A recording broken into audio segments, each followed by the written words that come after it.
Oh boy. Oh boy, oh boy. It is Tuesday. That means we're going to play Grown Up Legos. Grown Up Legos. Grown Up Legos. Hi, everybody. Welcome to the Vaporlock 81 corner of the internet. We are going to play, build in TaleSpire.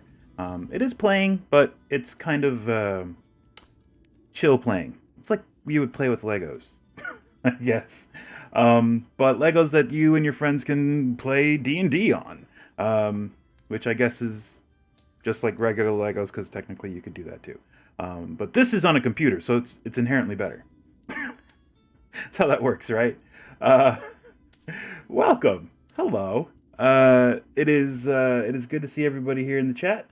We are gonna jump right into it. Last time we started building the dungeon, and it's coming along pretty good.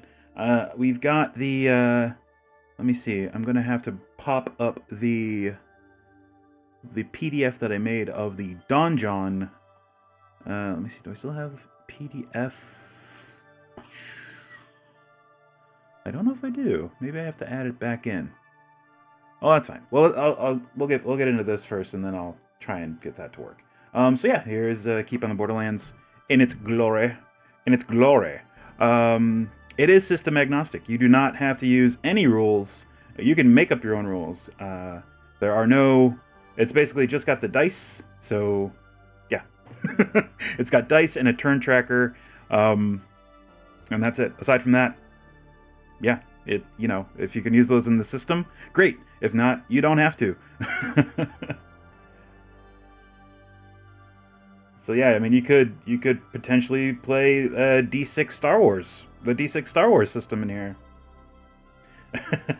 I don't know how that would work from a tiles perspective. You'd have to really, as far as I can tell, the maximum map size is whatever your computer can handle. Because as you can see, this is just what I have, built. However, from there, you can see that there's an endless void. So, it's whatever your computer can deal with is the maximum size. Which is kind of cool. We are gonna jump down into the dungeon, which we were working on last time. The dungeon beneath the fortress of this keep. And it's going to link up. It's probably going to join some other areas in the Outer Bailey and stuff like that. Am I? Okay, I'm good. All right. All right. So let's get to it. And with that, we will also pop up a little window for the thing. Here, let me see. We got TaleSpire, we got alert box, no, you're now. Okay, so I have to add a window capture of, maybe I already have, nope, browser, no. So a new source, and this is going to be Acrobat, and add it, and we want, yes, exactly. We want, there it is, Adobe Acrobat, done. Let me adjust this slightly so that I can crop off the nonsensical toolbars that do not pertain to what we're trying to do, and the scroll bar, There we go. And I will move this once again over my visage and try not to block the chat too much. There, I think I can come in a little bit more over here. Yeah, there we go, and then scooch it. Okay, cool. Now we're ready. And let me get this to there. Now I can see it. All right, so we're on room 7, technically, and I guess 7 and 8. And last time. Does it take custom models and stuff? Or can we use... Right now, you can only use what's pre-made, as far as tiles and tokens. TaleSpire has hinted that they are they have partnered with Eldritch Foundry. Eldritch Foundry, as I mentioned last time, Eldritch Foundry does all of their models for all of their tokens. So you can see there's like a Tabaxi. They have a couple different Tabaxi in here. There you go. A couple Cat Warriors. But yeah, Eldritch Foundry does the models for their tokens. And they've hinted that in the future they might be able to integrate like custom model imports and stuff like that for tokens. For tiles, they have not said as much of anything really. So yeah, it might be something that comes to fruition in the future, but I don't know. They hinted at it, and that's all. So yeah, last time we did this little tiny room, and we put 2 tapestries on the walls. One that when the PCs come in the room, they will see themselves depicted on this tapestry entering this door, and on the opposite tapestry, it will depict them walking through this door. And it's just a confounding little mechanic that just designed to drive the PCs crazy, and that's all. That is all. They have no real impact on what they do, and it's just a neat little drive your players crazy kind of thing. So we'll hop into build mode, turn on the grid, and clipping, our best friend, clipping. I'll delete that because I think, yeah, we're just gonna go into Castle Ruins here, grab this, grab this guy, and do that. And you know what? I'm also gonna turn on the flashlight. There we go.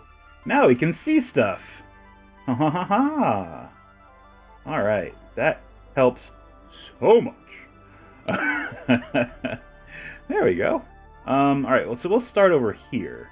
And this is symbol of Ooh, what? Locked door. Trapped and locked door. All right, so this was room 5 over here. This room with the catwalk that leads to the trapped door that has a lightning bolt trap on it that will strike out at the neatly lined up players along this catwalk. And they open the door and it's nothing on the other side. In fact, I think we can make it a nothing on the other side if we just put our grid there and just drop that like that. There we go. The downside is I don't think... Maybe there is a fog of war. It's funny because when I play this with everyone on Sunday over on Z's channel, I have GM permission, so I can see everything. I just, I don't meta. I don't scroll around too much. I stick on my character token and just kind of move the camera with that as the origin and look around, other than pan and scan and trying to find secrets and stuff. I haven't really joined a map as a player in a while, so I'm not 100% sure what fog of war kind of thing they have. So I'm not sure if players would be able to see the other side of this room without actually opening the door, and that door should open the other way. There we go. And yeah, just a dead end. But yeah, well, we'll just leave it like that for now and worry about that later. And let me just throw one down here as well. There we go. Whatever. Okay. So yeah, we did that room. That was 5. It has an electrified lock. Yeah. Room 6. Symbol of hypnosis trap. On one of the trapped and locked. So South Entry 1 and South Entry 2. So it has 2 entries on the south wall, which we have, at 1 and 2. South Entry 2 has a symbol of hypnosis. Cool. What does hypnosis do again? Let's see. Let's pop open the Oracle here. Actually, you know what? I'm going to do this on the actual Oracle, the phone. Because it'll be quicker. Because I already have D&D Beyond open on my phone at all times. It's just something that is there, and I keep open. So hypnosis is a spell. I'm gonna guess it's a spell. No. Okay. Did I spell it correctly? Oh, not. I guess it's hypnotic pattern. Hypnotic pattern. Ding, ding, ding. That's what it is. All right. Third level spell created a twisting pattern of colors that weaves through the air inside a 30-foot cube within range. The pattern appears for a moment and vanishes. Each creature in the area who sees the pattern must make a wisdom saving throw. On a failed save, the creature becomes charmed for the duration. While charmed by the spell, the creature is incapacitated and has a speed of 0. Interesting. I thought that this spell worked like the 4th edition version of it. The 4th edition version, creatures who were charmed by it had to move toward the pattern on their turn, which could make for very, very fun battlefield controlling tactics and things like that. Okay, so this instead just incapacitates them, which is pretty big. Incapacitated means they are subject to critical hits if they are attacked by an adjacent ally or an adjacent creature. The spell ends for an affected creature if it takes any damage or if someone else uses an action to shake the creature out of its stupor. Wow, that's actually not that bad. The material component is a glowing stick of incense or a crystal vial filled with phosphorescent material. A rave stick. Yes, it's hypnotic pattern. Yep. Okay. Cool. So a 30-foot cube within range, within 120 feet. And this room is very small. So I would say a 30-foot cube is going to get this whole room, right? 30 feet. Yeah, 30 feet by 30 feet. Whoa. Oh, that's the cutaway. Okay. 30 feet by 30 feet. Yeah, that's the entire room and then some. Oh yeah, I thought I was always under the assumption that it was the 4th edition mechanic where creatures had to move toward the pattern. But yeah, apparently not. Apparently, it's you just incapacitate creatures within the cube, which is pretty good. Incapacitated is not something your character wants to be. So that's 1, 2, 3, 4, 5, 6. So it's 30 feet by 15 feet. So it's going to be this creatures in the room are incapacitated. Oh my gosh. For the duration. 1 minute, which is nothing's going to be concentrating on this. So, but this says affects all creatures within 10 feet. Become a D4 rounds. Okay. All right. Well, yeah, I guess that's fine. I guess it spells it out for us. No guesswork required. Cool. So we will, in order to remember that, we will go in here and we will grab our... Is it under undead? No, it's under monstrous. We'll grab our little ooze slime and we will make it small and we will rename it Hypnotic. Oh, that's an extra G. Hypnotic trap. I'm sorry, my mic stand is blocking my keyboard. I can barely see my keys. All right, there we go. And not that I'm a strong typist to begin with. So there. Now we have a little thing that says hypnotic trap, and we can put it over here. Whoa, over here. Or we can actually put it up here to keep it out of the way of the PCs so they don't accidentally bump into it. And then we can do the extra thing of hiding it. So now all we have to do is hit tab and we will see that this door has a hypnotic trap on it. Cool. And for right now, that is the only way to put notes in TaleSpire. I'm sure they'll come up with something before the actual release. If not, this works pretty well, I have to say. So cool. There we go. All right. So that's kind of nasty. Should something happen if they're incapacitated? Maybe. I don't know. Creatures within 10 feet. So this area, or this area, basically. So whoever is not immediately in front of this door is incapacitated. 5, 10. 5, 10. Yep. So this whole area gets hypnotized and incapacitated. Cool. That sounds awful for the PCs. So it's DC 19. Well, they're level 12 in theory. This is a 12th level dungeon, so that sounds bad, but trust me, I'm running a 12th level adventure currently, and DC 19 is not it's not that bad when they're rolling 25s and 28s consistently. All right, so we figured that out. We marked it.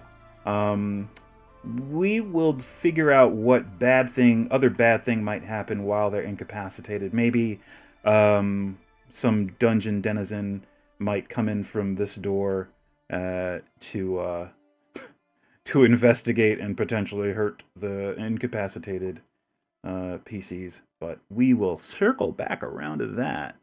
Let's see. 7 is empty. 8 is apparently empty. It just says trapped stuck door in the east entry. And there's a there's a lightning turret. That sounds fun. Ooh. In room 8. Okay. So, room 7. Okay. So, we'll say room 7. That makes more sense. This guy. So, when the trap goes off, it currently says that the room is empty. But we can do better than that, right? We can do some cool stuff. Right now, the only thing we have in our repertoire for stone monsters. They made... Wait, did they have this before? They have a rat folk warrior. Neat. That's actually kind of cool. Nice. That's dope. Wait, hold Alt and I can... Whoop.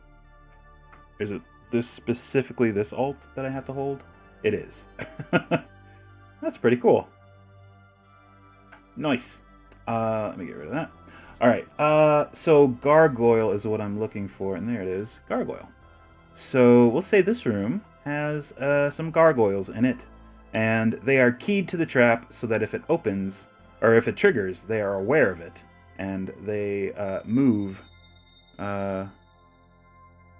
to cause mischief and mayhem once it is triggered. Let's see. I'll move him here. Oh, again, hitting the wrong Alt key. There we go. We'll put one there, and we'll put one facing... Or actually, I guess we can put one on either side of the door, right? Gargoyle right there. And facing that way. There we go. So if they don't trigger the trap, they have to deal with the gargoyles on even terms, I guess. We'll put another one over here. And you don't have to use the gargoyles from the book, obviously. You can just, use homebrew and make your own really nasty gargoyles. I guess that's as close. Well, here, we'll just put them in the square. Why not? There we go. And rotate him to face the door. Cool. So there we go. We have 3 gargoyles. That alone, I think just the standard gargoyles against the level 12 party is not going to be too big of a deal. But if while trying to open this door, they trigger the trap and they are all incapacitated, and the gargoyles then enter the room and deal with the PCs one at a time, that might be more of a problem. Cool. So there we go. Gargoyles in there. Otherwise, this room is pretty sparse. I guess we can put some interesting features in here, maybe? Let's see. What's in props? Let's come out of that and... Oh, here we go. I know what we can do. pillars. Pillars are always nice and decorative. Let's see, we'll do one here, and here, and here, and here. And then just put a cap on them, because the ceiling is right there. There we go. Pillars in the room, all good. I wish you could do like pools and stuff.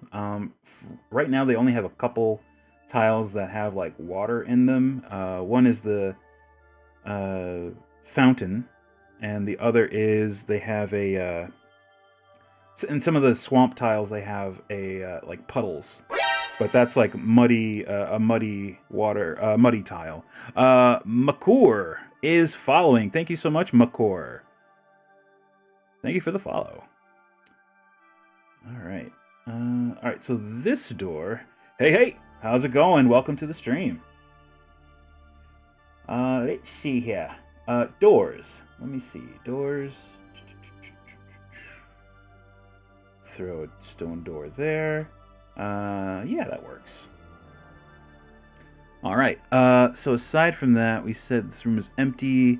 North entry. Well, we know that this north entry is trapped. So we'll say this north entry is that. So it's a locked, strong wooden door.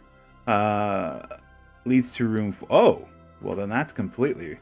Well, we're building off of the map that the randomly created map, and we're just using it. It says it leads to room 4, which is way over here, which is not going to happen. And there we see good old Shifty Wick doing his thing. There's Shifty Wick. He is alive and well here. Alive and well. Let's see. Alright, got the gargoyles, got that. This, I guess we can embellish. We will say... it was fun. It was a lot of fun. Yeah, I hope we get to revisit those characters again sometime. Yeah, he tricked us all. That Shifty Wick. Let's see. So, yeah, for room 7, we essentially just ignored all that. That's fine. Room 8. Room 8 is this over here. It is going to be the lightning turret. And I think we're pretty... You know what? We're going to make this room a little bit more symmetrical. Let's see here. We want the sewer tiles. Oh, there, we have them already. Sweet! There we go. They're in our quick bar. Thank you, quick bar, for being awesome. And we want that, and we're just gonna throw that over there, make that a corner. Oh, wait. Did I just throw everything off? I think I did. Oh, interesting. Hold on. It's 2... Oh, I see what I did. Alright. Let's try this again. Do that, and then 1 right there. Okay, that now makes sense, but I do have to use these as the wall tiles. Yes, okay. Trying to make it as square as possible. Back up in here, we want this tile, and we'll throw it in the corners. And again, we're probably going to have to delete some of these for peripheral egress if we want, or it could just be a dead end. I think it's more fun if it's a dead end, personally. All right, so lightning turret. This stone rises out of the ground. And it is a caryatid of women with mournful faces, and it's a 3-sided caryatid. There are 3 faces of 3 female figures carved into this basalt sort of pillar that rises out of the ground, and a lightning streaks out of their eyeballs and hits the players or the PCs as they're in the room. And it gets to roll initiative. So basically, it's an initiative situation. If they trigger it, all targets in a 40-foot line. Well, I don't think there's any danger of them being out of range. So it's a DC 15 Dex save or 10d10 lightning damage. Wow. Wow. I would say, depending on... I would say that there are 3... well, I don't know, that might be... I would say maybe 3 bolts per round, but each one is less. Each one's only 4d10. That might be a little bit more... a little bit more doable. Well, the way we described it anyway. Okay, so if that is the case, let's see what we have. Yeah, I wish they had more trap stuff and more statues to use in here. But hey, it's probably gonna come. They're still working on this. Is still in beta. And I think, oh wait, what is it? It's the 23rd. That means 3 weeks until it's available for pre-release on Steam. April 14th is when TaleSpire is coming to Steam. Well, it's already on Steam, but it's for the the beta. Whoever was lucky enough to get a beta. But yeah, with the pre-release, you can I think it's $24.99. You can get the pre-release, and actually, yes, it's only on Steam, unfortunately. But yeah, you can get the pre-release for $24.99, and play around with it, make maps, and share maps. Yeah, that's sort of I think that's sort of the only way to get it. It might change in the future, I don't know. But for now, I think it is only on Steam. Let's see. Oh, here we go. We can use this, kind of. Sure. Let's do this. Is that... that's going to be too tall. Let's just do this. Let's just do... There. Lightning turret. Oh, we can also... ooh, I know what we can do. We can get real creative. Let me go down a little bit here. And we will grab from the laboratory the coil and see if we can use clipping to make this super weird and fun. There we go. Is that down too far? It might be down too far. Yeah. All right. Let me pop that up a little bit. All right. And whoop.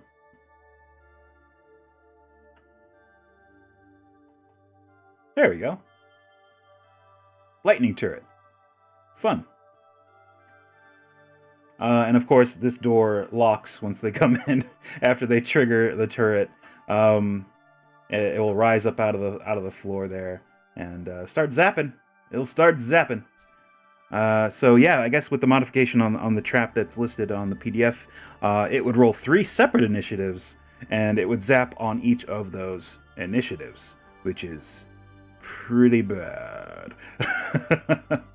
And makes it very interesting and fun for a GM to run. All right, so the problem is we can see it. We want to hide it, so our players don't know it's there. How do we do that? Well, we go into GM site, hit tab, go into edit, hide, and hide volumes, create a hide volume, and we want to make sure that our little cursor thing is somewhat inside what we're trying to hide. And you can adjust it here, the height of it. So we also want to get the Tesla coil that is sunk into the ground. So we have to be sure to account for that. So then with that kind of arranged, and it's still kind of tricky to do this. I'm still kind of not great doing it. You just kind of, oops, create new volume, and then click and drag, and then click and drag, and yeah, there, as you can see, I'm nowhere near, nowhere near where I have to be. So maybe if I zoom in, let's see. Oh yeah, that's not gonna do it either. Nope. Nope. Here, let's try. Oops. Oh, sorry. Gotta do that. Let's try that and that. Oh, oh, we got it, but it was too far.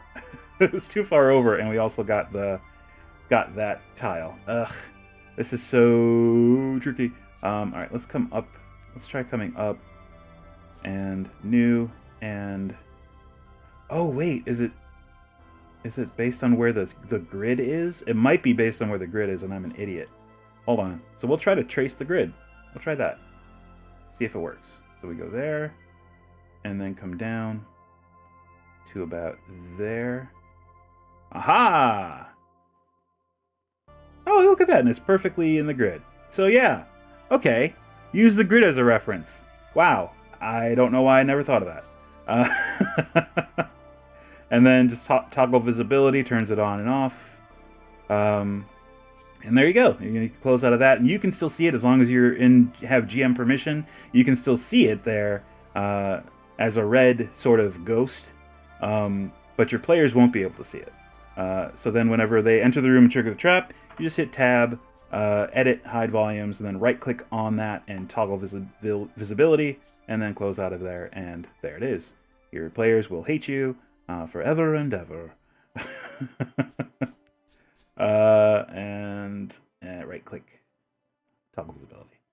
There we go. Cool. So that's there. That's fun. That's going to be a fun little thing for players to encounter. And I guess, yes, the room is going to be a dead end, which is completely fine. The room up here is going to be room number 9. Oh, okay, here we go.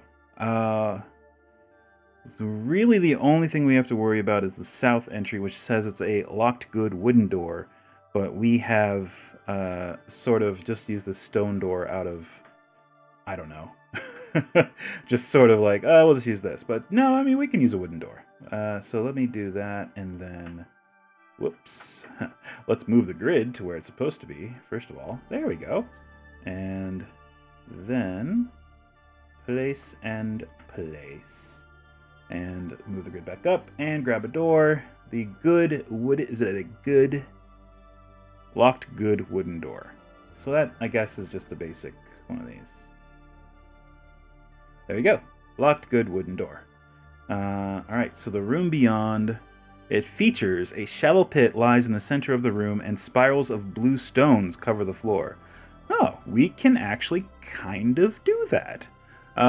We can definitely do the pit. That's no problem at all. And the spirals of stones we can do. We can maybe do spirals. It might be a little janky looking, but we can probably do it. And it says it has a north and east entry, which I don't know if we're gonna do. I don't know how big this room's gonna be, frankly. Actually, you know what? I know one thing we're gonna do. We're gonna square it off. So this little gap here, oops, this little gap is just gonna be. We're just gonna put like stone filler in there. Let's see. Yeah, this guy. Do and do. Perfect.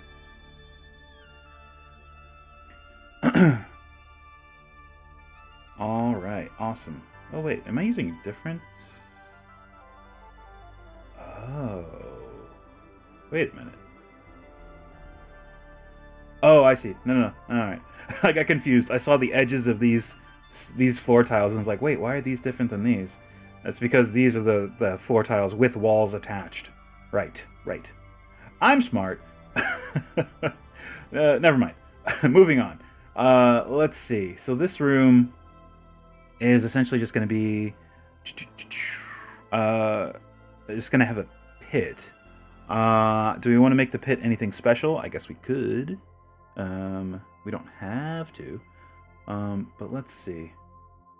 How big do we want to make the room?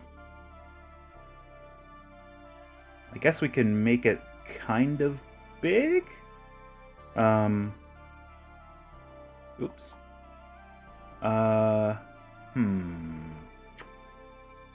Sure. We can also kind of play off of the trap that's in the adjacent room with the catwalk and just kind of double up this wall.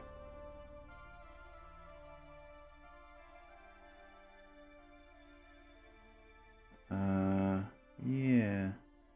That's 1, 2, 3, 4, 5, 6, 7, 8, 9. Okay. And 2, 3, 4, 5, 6, 7, 8, 9. And try to make it a kind of square-ish room. I guess if we come over all the way over here, it'll just end naturally at that wall. That's fine. I think that's fine. So let me grab this corner piece, copy it, and drop it on in here, and here, and here. I think this room's also going to be a dead end. Maybe the pit is a thing that you have to activate to get down to a lower level. Possibly. Maybe the pit is a trap. Maybe it's just a pit, and the players read too much into it, and you spend an entire session focusing on the pit, and it has nothing to do with anything, which is usually the case. So let's make the floor the surrounding floor anyway, along the edges of the walls. Whoops. Whoa. There we go. There. Perfect. The pit is a deluxe sauna of the dungeon. Yeah, sure.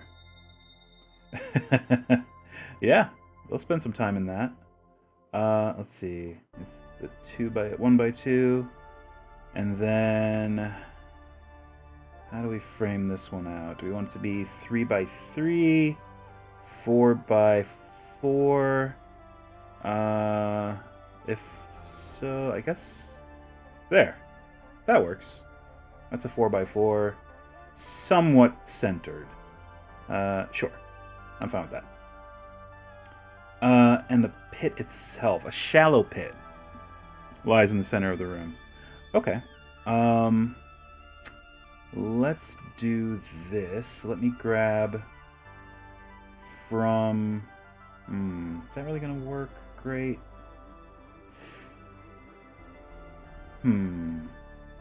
Maybe. I guess if we use the sewer tiles that we've been using, we can use this, which will actually make it shallow. It'll only be half a tile deep. And that's, see? Shallow pit. There you go. I guess that works, right? Sure. And spirals of blue stones cover the floor. I know for a fact we can do blue stones. Spirals, spirals might be a little too much wishful thinking. Let's see. Let's go up to... collapse that and collapse that. Where is crystals? There we go. So I think the best that we can do... Is that too far down? It is. Let me come up half a step. There we go. And try again. Oh, no, not that one. This one. So I guess these are just going to be... Oops. Alright, I guess we're just going right on the surface. Perfect. That's fine. Makes it easier.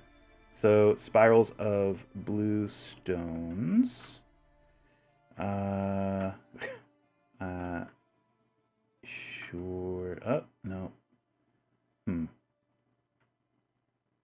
Kind of. Actually, if I do it this way, it'll probably look like a spiral. Oh, look at that! It looks like a spiral. Chat, we got there. That's a spiral of blue stones. Done and done. Whoops. Ooh, that's weird. Oh, I think I have to start over on that side? Yes. Okay. There's a trick to it. Ooh, that's even more spirally. That's the whirlpool part of the pool. Yep. Exactly. Yeah, these are definitely spirals. I did not think we would be able to do this. I am very pleased. Cool. Let me see if I can adjust this slightly. Okay, there we go. That's the other one that we got. So we can do two different... Oh, the things I can do with my spirograph. We have two different spiral patterns that we can do. That's pretty cool.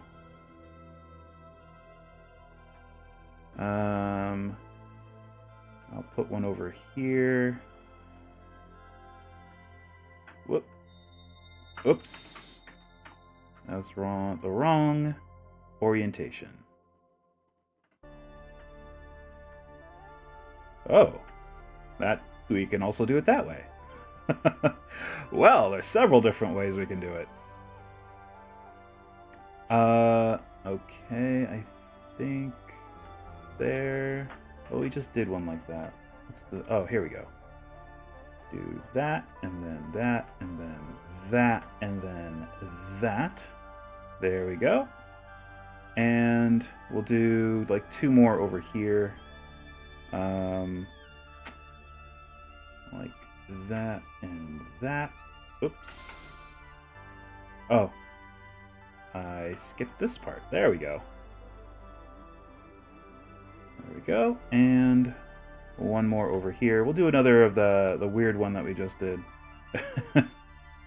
Let's see. That and whoops. That and that and that. There we go. Spirals of blue stones on the floor and a pit. Done and done. And it's slightly creepy. It might be something bad. It might be something good. You never know.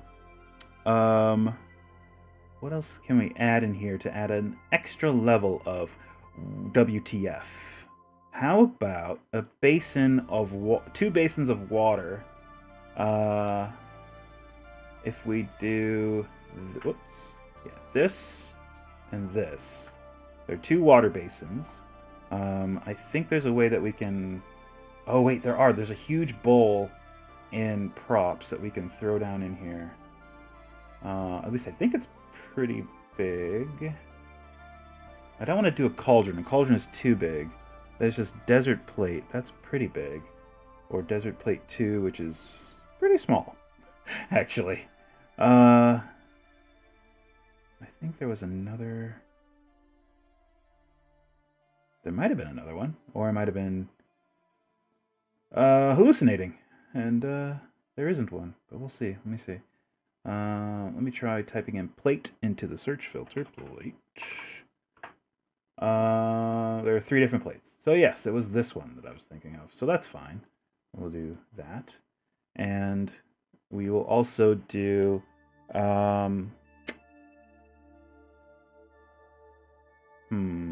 there an easier way to do it?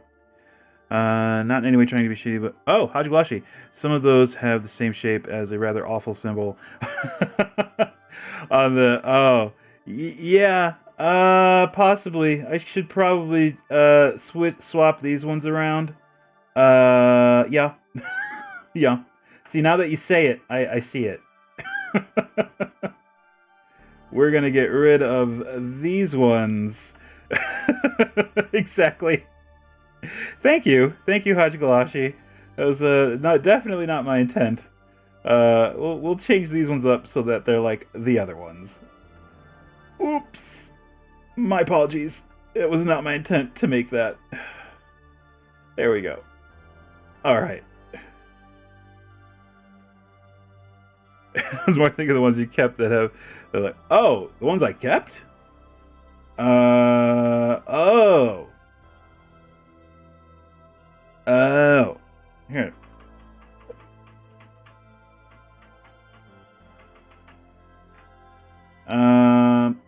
Oh, these ones?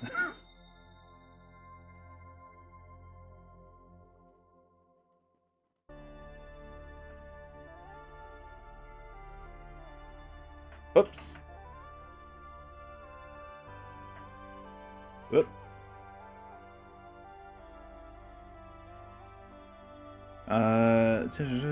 Top left, bottom left. Oh, gotcha. Okay. All right. Well, we will. We'll do more of this one then, since this one is very sort of just a vague shape. In fact, you know what? We'll just do nothing but this one. We'll do nothing but that one, because these ones are starting to look a bit odd to me. Whoops. These are super safe. Better to be safe than sorry. Whoops. Get rid of that.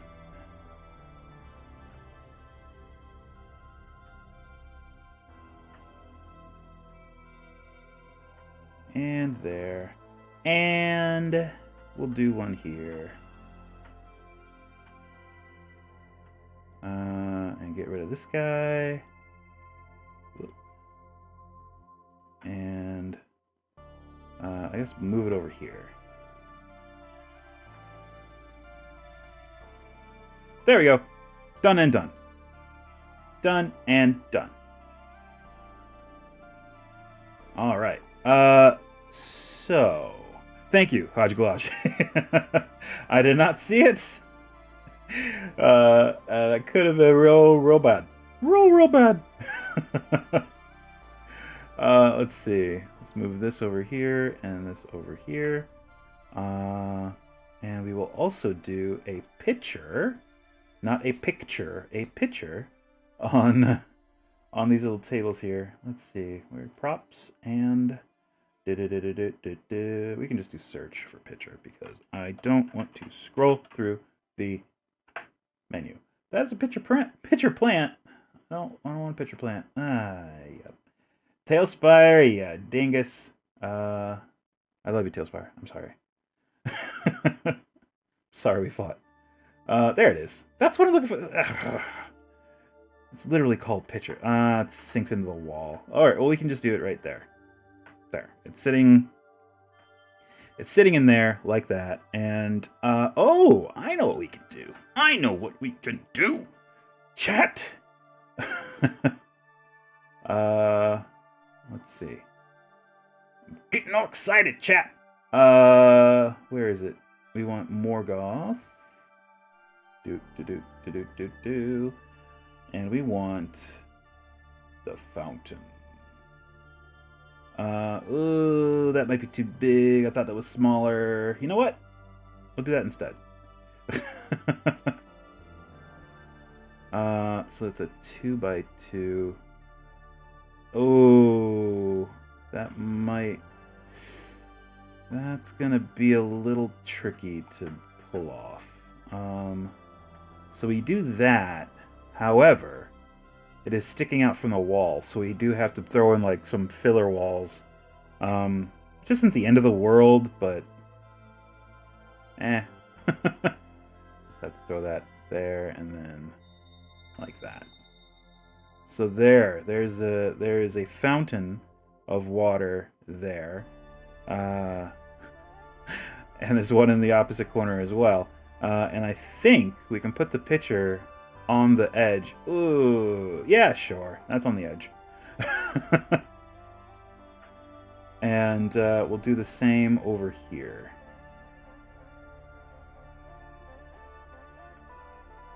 Did that go all the way to the... It did. All right. There. And let's grab some of that and copy it over here. Whoops.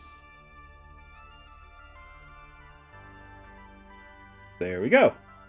All right. So this is a mysterious room. It has 2 fountains. Also, put a picture over here. There we go. And a pit in the middle of the floor, a shallow pit in the middle of the floor, and blue glowing spirals. Yeah. What do the PCs do? I don't know. Probably mess with the water, and that's sort of the bait for something bad to happen. And I'll leave that up to I'll leave it up to your imaginations. All right, cool.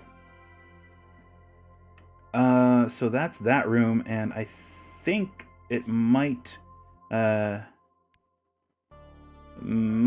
a separate door. Or you know what? I think we'll leave it a dead end because it makes it a little more intriguing, right? It's like there has to be another way out. Maybe this is the way out. Maybe not. Maybe it's something really bad. Maybe it's something really cool that I haven't even heard of. So we go up there, and then through this, and we come back to room number 1, where it all started. And we just sort of arced up and around this way, and came up to that. And that's just a bunch of dead ends over there. So, cool. With a potential for moving further below and deeper into the dungeon. This, I think, will carry them laterally to other rooms.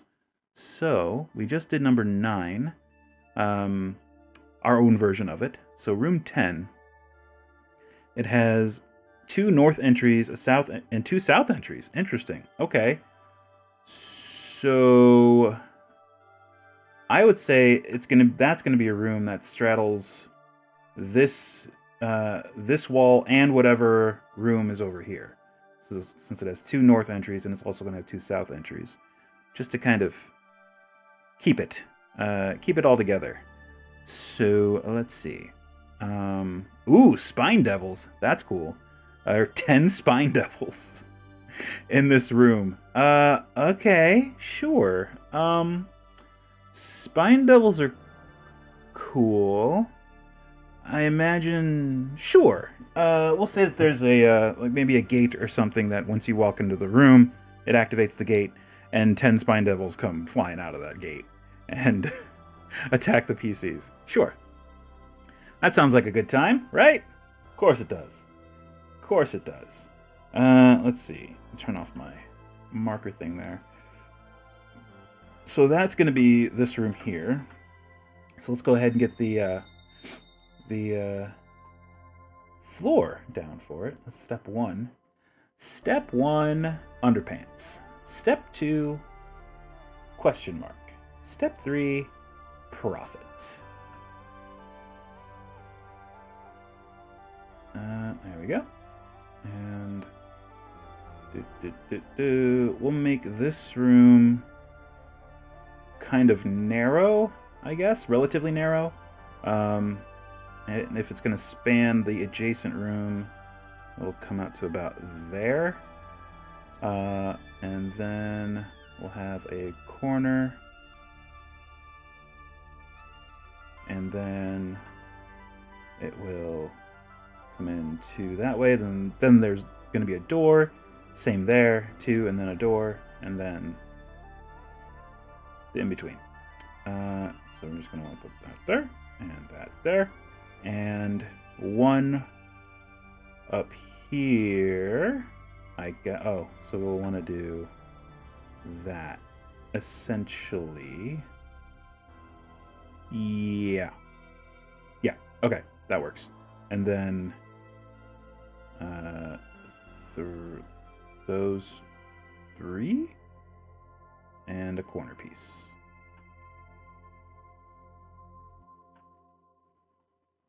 Oh, that looks weird. I know what we have to do. We'll do it the janky way. We'll do that and just a wall. And then we'll just have to... Or actually, I guess we could just use this again, right? Why reinvent the wheel when it already exists? I don't know. Cool. And we want to do another one of these. And stone doors. Oh, I thought that was... Oh, it has to come over one more. Oh.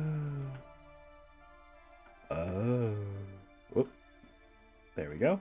And there. And copy and paste. There. There we go. And the floor is going to be easy because we can just do this. Ta-da! Oh, oh. Or not. Oh, it's not. Okay, well, close enough. It's kind of easy. There and there. Done. Okay, so that, and then the spine devils are going to be crawling out of a gate. Gates, they don't have like magic circles or anything in the tile sets yet. I imagine that might be something that they come to create later. But for now, we can kind of finagle one. Let's see, if we go into Desert Village and use, this guy. Do we have enough room? Yeah, we have enough room. So if we do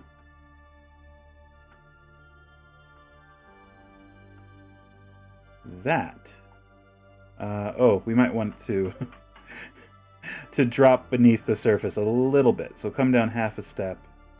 There we go. And now we should be golden. We just have to be sure to use clipping. Oh, we came down way too far. Way too far. There we go.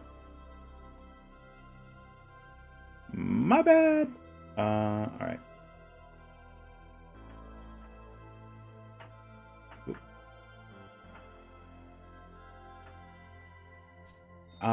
There. There's a magic circle in the middle of the room, middle-ish of the room, and it is a gate through which spined devils are pouring. Cool. To dress the room up a little bit more, I'm gonna add some pillars, I think.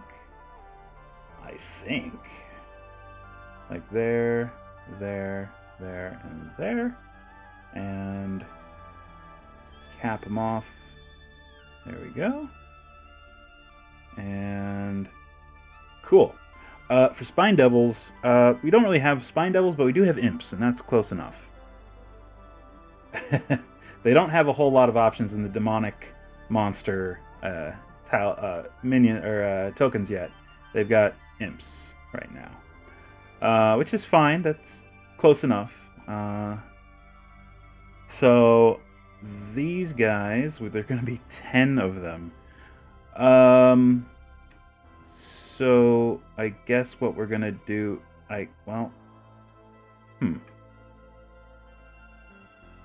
do we want to, is there a way to copy and paste these?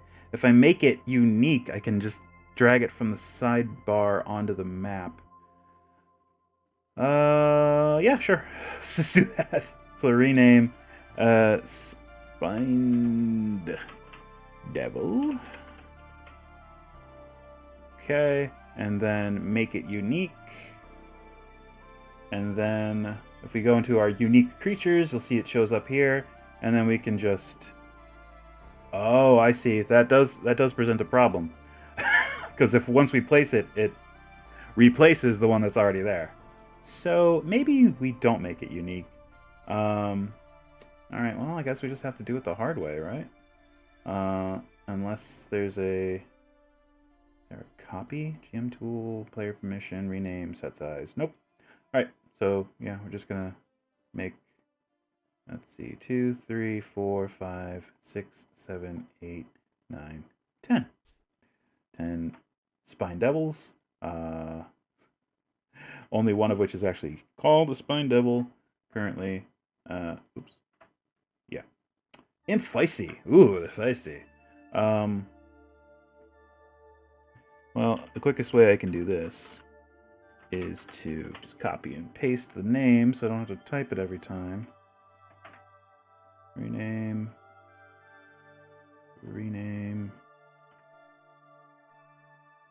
Rename. Rename. Whoops. Rename. Rename. Rename. Rename. And rename. There we go. Spine Devils. Or, yes. A room full of them. So that'll be fun. Spread them out a little bit. Alright. So, I will hide them.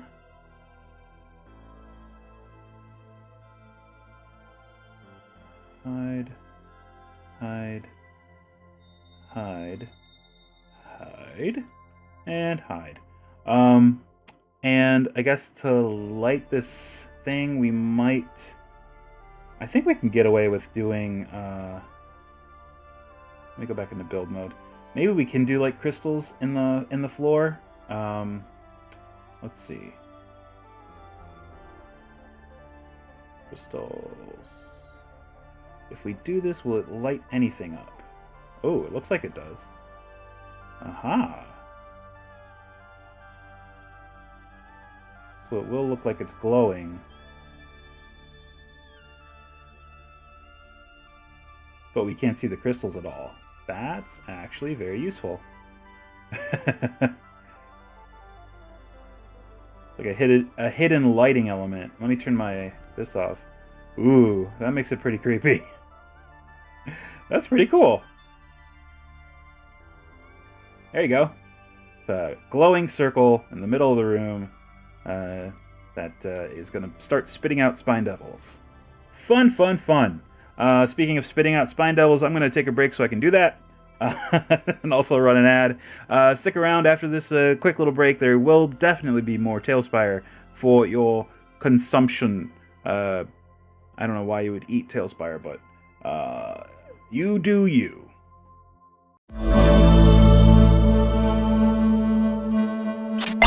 Hey, we're back. We're back doing TaleSpire things in TaleSpire because that's the only place you can do them. We are building this dungeon beneath the keep on the Borderlands. Coming along pretty good. It is already a pretty expansive structure. Whoops. There we go. We got a good amount of rooms, some good traps, some neat little curiosities to vex the players and test their puzzle skills and their I guess impulse control. I guess that's the real test, is player impulse control.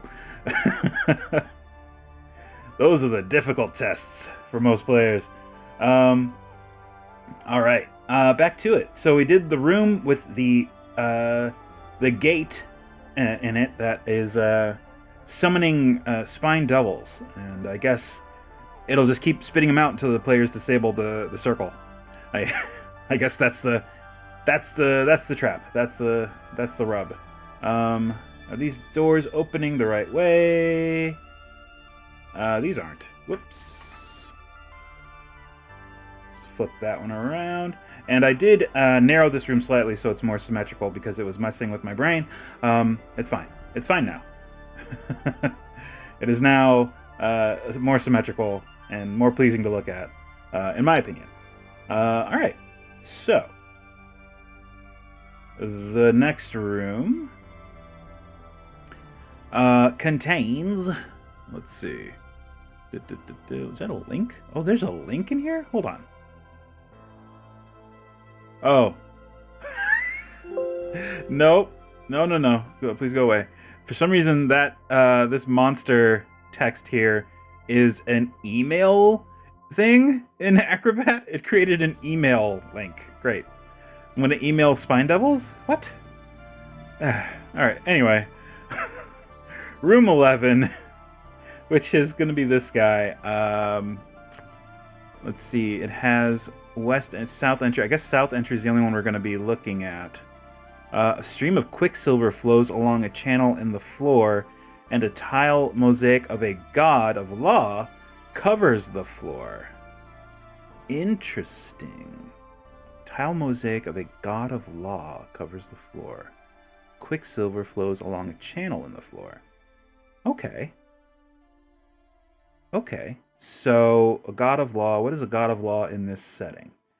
This setting meaning 5th edition D&D? Forgotten Realms? If it was Forgotten Realms, it's either Torm or Tyr or Helm, depending on the date. Most commonly, it's probably Torm. But the way we have the setting here in this particular Keep on the Borderlands, Lord Drysdale, the leader of the cavalry and the military force that occupies the keep, he is a paladin of Helm, who is the god of protection and law and that kind of stuff. And he's lawful neutral, to use D&D terminology some more. So he's not strictly good, he's just, lawful. Which I guess is either good or bad. So I guess we could, I don't know if we can even do, can we do a tile floor? Oh, we can, actually, sort of. We can make it look somewhat mosaicked. Ooh, these are even kind of cooler. Alright, so we can use some of these desert, I mean, it's going to have a very southwest feel, but it will be mosaicked. That's fine. Here, let's go back up to Castle Ruins and grab this guy. I guess we'll come out to there. Yeah, there we go. And we can do the edges around the room.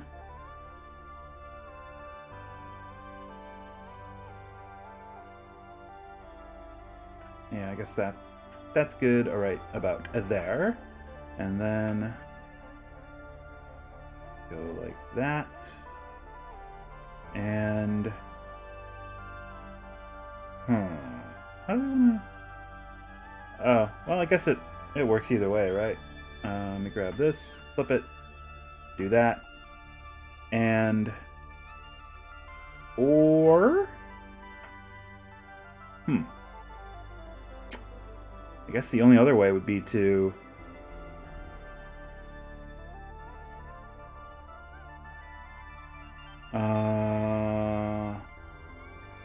okay, well, I guess we'll do this.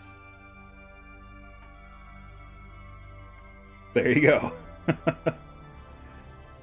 That works well enough. Alright.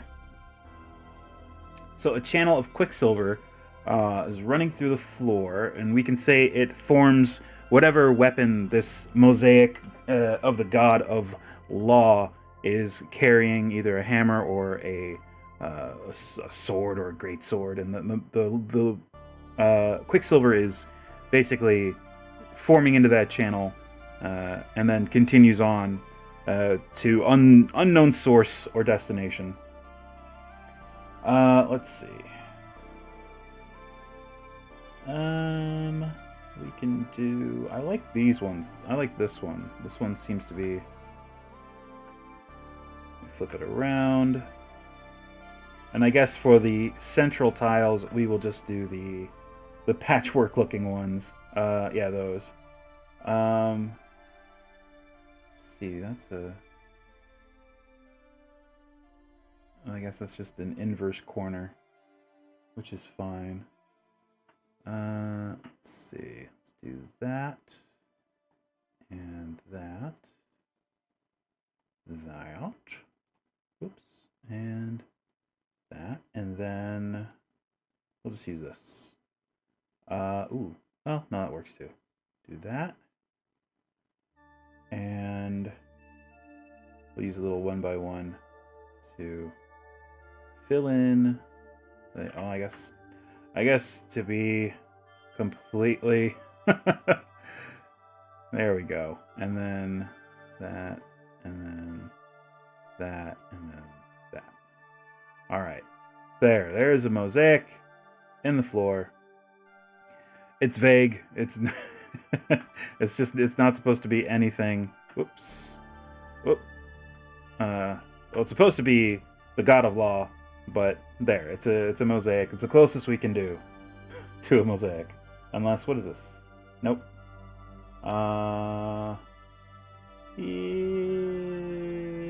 Yeah. What is this? No. All right. Yep. That works. For the Quicksilver, I guess we just have to describe to the players where it is. And again, this room is going to be unlit. It just has that feature. And there you go. Done and done. So let's see.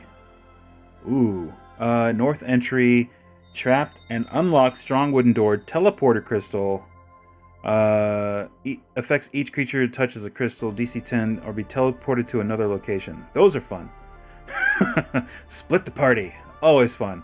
I guess we're really only concerned with the south entry.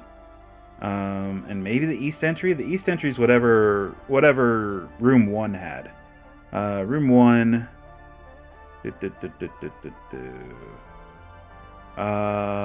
West entry, strong wooden door. Locked strong wooden door. That's it. That was the only door that was originally in that. Did we? I think we might have jumped past room 1 since it was so boring. I don't even remember. But anyway, I mean, we can make it whatever we want, honestly. So let's see. Earth Maw Trap. Ooh, that sounds very bad. Okay. Strong wooden door, south entry. Yes. Oh, that's this one. I see. Okay, so... Oh, that's interesting. South entry. The door is concealed behind a pile of skulls. Wow. Okay. You know what? We can do that. We can actually do that. Earth Maw Trap. Interesting. Okay. Cool. So this door, it is a secret door. Okay. So for that, we need to do... I'm in build mode. Give me my tiles. We'll do this, of course, so it just looks like any other wall. And then for the skulls, there are skulls. So props, skull pile. We are definitely going to have to double and triple up. Do we want? I guess it is going to be a double door, right? So, do that. And continue on here. And then just pile them on top of each other. I'm going to try to use clipping so that they're kind of inside one another. Let's see. Yeah, alright, cool. And then up to about here, and then more. I mean, that's a lot of skulls. And then up to here.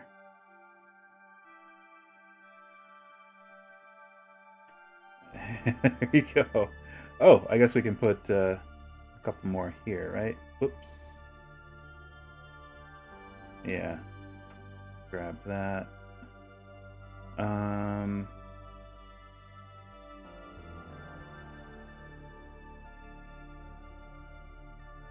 Sure. I wouldn't say that that's completely concealing the door, but maybe the door itself is like a shorter door. I don't know. Like maybe it's not technically a door. It's like you have to crawl under it to get through it. Yeah, sure. I guess that works. And we'll do another little pile right here. Why not? All right. pile of skulls. Fun. Fun times. Leave it there. Alright. We can also do... There was one, maybe to tie it all in. Where is that?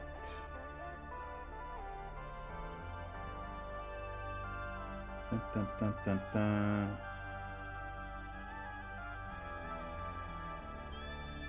Huh. There's like a big pile of bones. Don't remember where it is though. Oh, wow, there it is. It's like way up toward the top. Got it. All right, cool. So we can do, just to make it try and tie it together, we can like throw like this in maybe.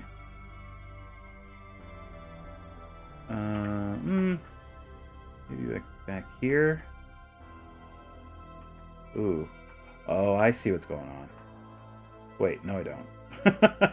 Wait. Oh, I see. It's oh, actually that kind of helps. Yeah, all right.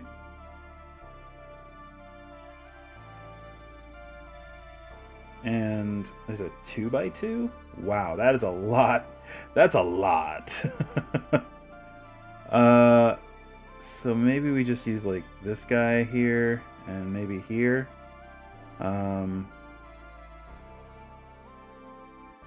Yeah. All right, that works. It kind of dresses it up a little bit more. All right, cool. So that conceals the secret door to the south, which is also an earth maw trap. I'm gonna go ahead and put a note, earth maw trap. We'll get a one of our little guys here. The monstrous, the slime man. Make him tiny. Move him. Well, I guess I'll leave him right there. And rename him Earth Maw Trap. Oops.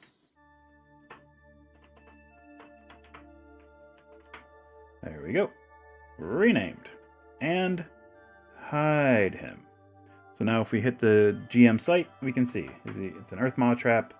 It is also a secret door. That's fine. Cool. Cool beans. There we go. So that is room 11. Room 12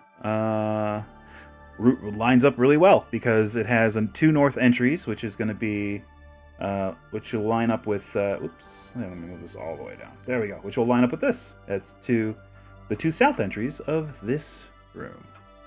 Perfect. All right. Ooh, okay. So the north entry, this is the one with the teleporter trap. And this one is just a locked door. Leads to room 9. No, it doesn't. It leads to room 10. Haha. Sherrod, you are, PDF. Okay. So it has 1 south entry and an east entry.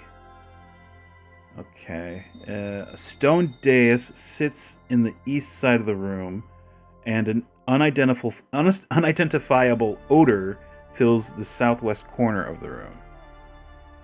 Okay. Cool. Stone dais sits on the east side of the room. Unidentifiable odor. Alright, well there's an east entry. I guess that's part of the entry. Door is concealed within the mouth of a demonic face carved from stone. Awesome! For the south entry. Alright, so this room I think we're going to make narrower than the adjacent room. Let me move my grid back up. There we go. So we're going to take this and throw it there and there.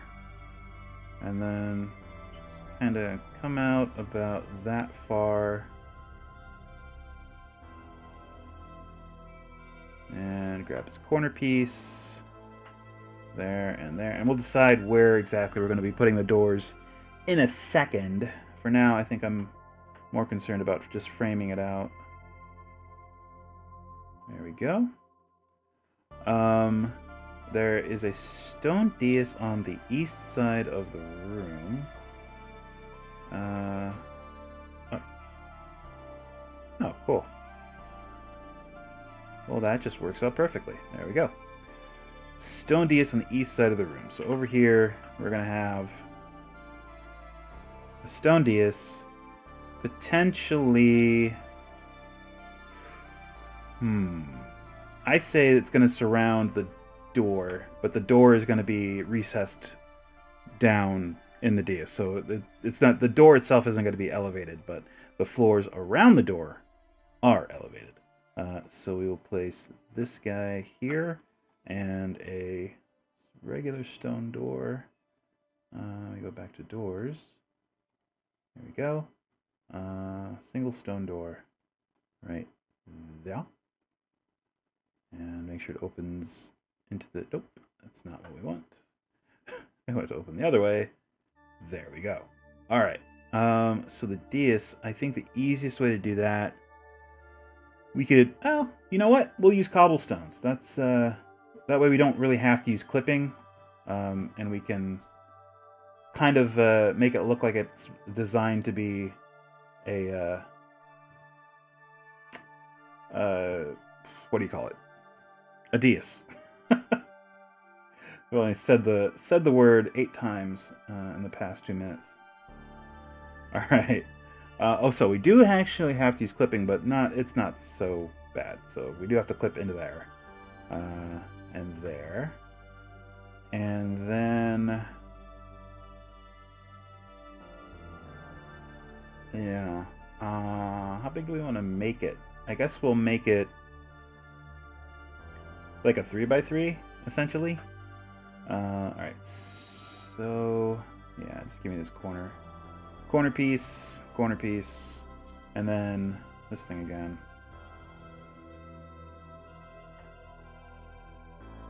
And then the middle piece, right there.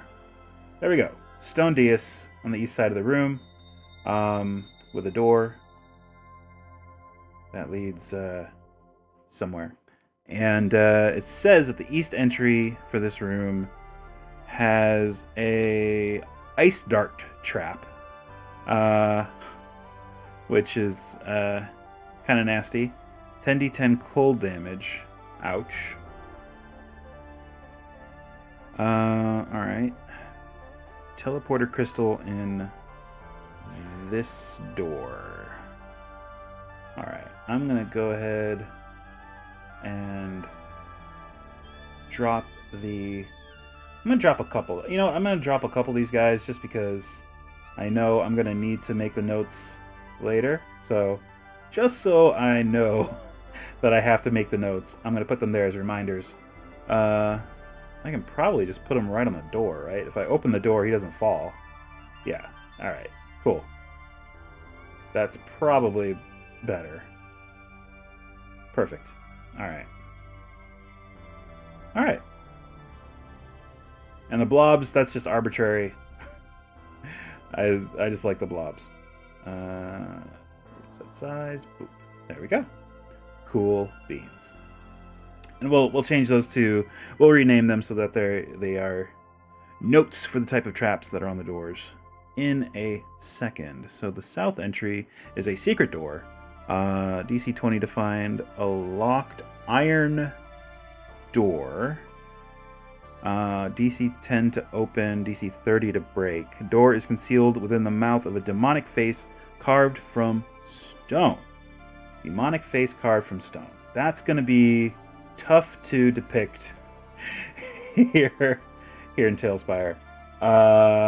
We can try our damnedest, though.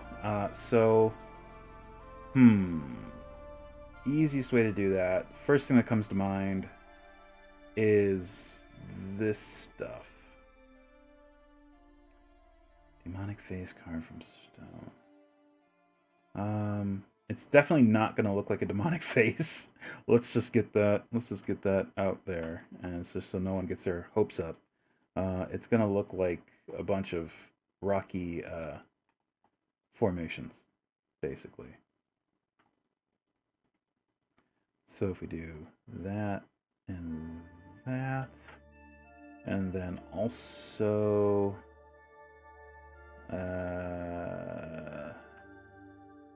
that and that,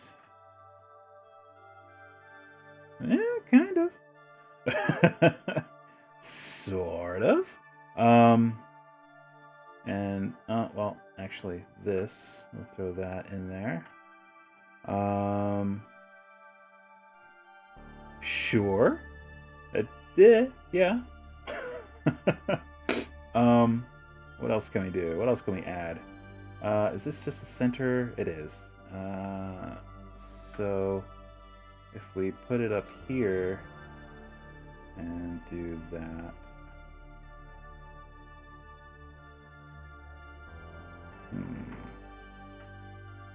Let's try that way. Sure. I mean, sure. A demonic face carved in stone. It's not going to look exactly like a demon. But that is a secret door. And it's going to reveal an iron door. I guess the demonic face carved in stone is an illusion. I guess that's the easiest way to do it, which is going to conceal the locked iron door. Yeah. So this, and strange odor fills the southwest corner of the room. All right. There are no monsters in here, but strange odor, southwest corner. I guess you could throw a slime or something, an actual slime at them. Yeah, let's do that. We've been doing slimes. Let's do an actual slime. Let's see. Oh, they have shamblers now? I didn't know they had shamblers now. Cool. That's pretty cool. It looks kind of like Swamp Thing, in a way. It's got very Swamp Thing-esque features of its face. Face? I guess it's face. Alright, let's get rid of that. And they added Sturges too? When did this happen? I miss all the good stuff. Look at that. They have Sturges, apparently. Cool. Huh. Croaker Warrior, that I know they had. Huh. Wow. Alright. Let's put the slime guy right there. We're gonna make him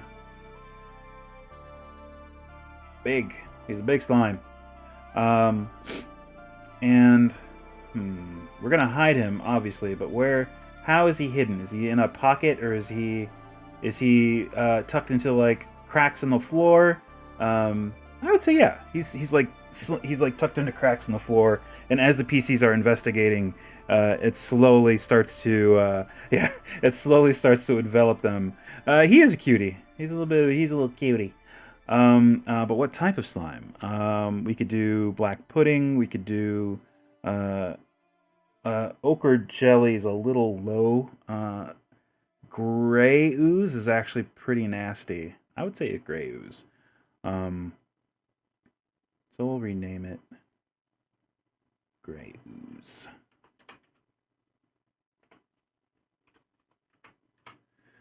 Yes, they can. They can also spider climb, which is very cool. The only thing I don't like about oozes is that they are very, very slow.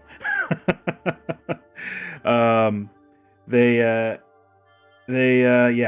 very slow. At least most of them. The ochre jellies are. Whoops! Accidentally clicked on the soldier on the level above. That's fine. Let me just lock that into place there. But yeah, the ochre jellies especially. I think their speed is like 20, or no. I think it's either 10. It's something ridiculously slow. Yeah, definitely ambush predators. Absolutely. So they rely on the on the PCs coming to them, which in this instance It would be, because they're like, what is that smell? I'm going to go over into the corner and investigate. All right, you don't really notice anything except for the smell. Oh yeah, gelatinous cubes are perfect. They are the perfect ambush predators because they're essentially invisible until you interact with them. I pulled a Matt Colville. What he has said he likes to do with gelatinous cubes is that they don't see the cube, but they see whatever's in it, and usually it's like a skeleton just kind of held in place. So a skeleton or two. So I told the PCs, okay, you see a couple of skeletons, weirdly outlined in light, weird greenish blue light, and they are floating toward you. And so one of the PCs was like, all right, I'm going to rush them. And it's like, okay. You run smack dab into the Jello cube, and you take X amount of acid damage. It was a lot of fun.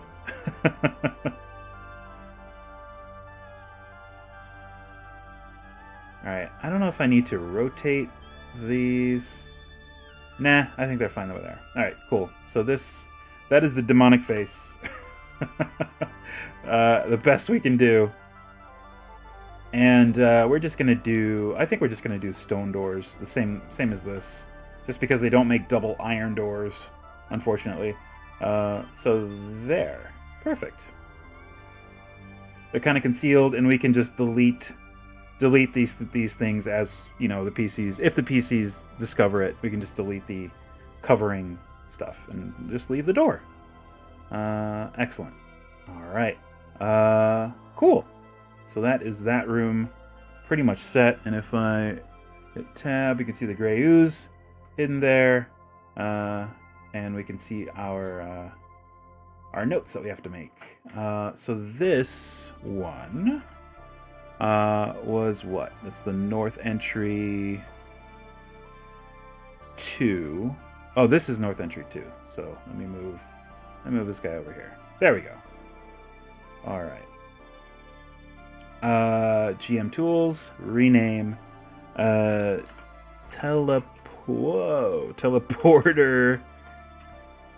trap, and then that's basically tells me to reference my notes to see what the DC is and where it takes them and all that fun stuff. So we'll rename and hide it. This guy, this is an ice dart trap. Rename, ice dart, trap. Rename and hide. Boop. So now when we hit tab and hold it, we can see the floating human soldiers above them. But yes, also ice dart trap labeled clearly and teleporter trap labeled clearly. And there our buddy the gray ooze. Fun. All right. Cool. All right. So the south entry is supposed to lead to room 24, but we're not following the map as wrote. So it's just going to be whatever's next in the list. Or we could do the east door. I think we might do the east door. This only has... Well, we can just rearrange it. It's fine. This room is empty. So it really doesn't matter what's in here, or how many entries, or where they're placed. This one's just going to be an empty room. In fact, it's going to be an empty and very narrow room. We're just going to take this, and we're going to, move our grid first. We'll do that, and then that, and do that, and that is going to be a door right here. So we need a 1x1 for that. Actually, for the entire thing, we need 1x1s. There you go. And the other door, I guess, is going to be right across from that one. There we go. And we'll just copy this, move it over there, and one down there. Cool. East entry, locked strong. Well, it's going to be stone. Simple wooden, or we can just make them. We can make them wooden. Shake it up a little bit. Where are building assets? There we go. doors. Sure. That and that. Cool, cool. And this room has no traps and is empty. Oh, hey! There's a room that has 5 shambling mounds in it. Room number 28. Excellent. And we now know that we have shambling mounds. Ha ha! Shambling mounds are, whew, they can be nasty. So, okay, cool. I guess room 14. What else? What is in room 14? Oh, wow. It has a west entry, east entry, 2 east entries, 2 south entries. Whoa. Maybe we don't do that. Shambling mounds are animated plant matter. Basically, they're just basically plant creatures, from what I understand. Let's see here. I can actually bring it up here on my Oracle. Shambling mound. And monster. Yep, there it is. So it is a... it's basically... What is it? Categorized as a large plant. So it's a plant creature. They absorb lightning. So if it's a lot of fun to put it in a room that maybe has an area of effect lightning trap, which is really nasty. Because whenever it is subjected to lightning damage, it takes no damage and regains a number of hit points equal to the lightning damage dealt. That's fun. It has multi-attack where it can do 2 slam attacks. If they both hit a medium creature, the target is grappled.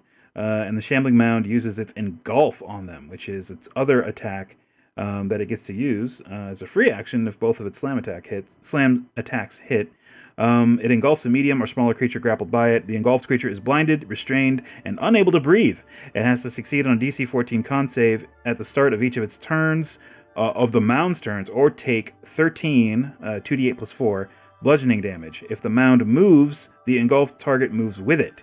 The mound can have only 1 creature engulfed at a time. So, yeah, they're basically plant monsters that eat people. And love lightning for some reason. They love it. Can't get enough of it.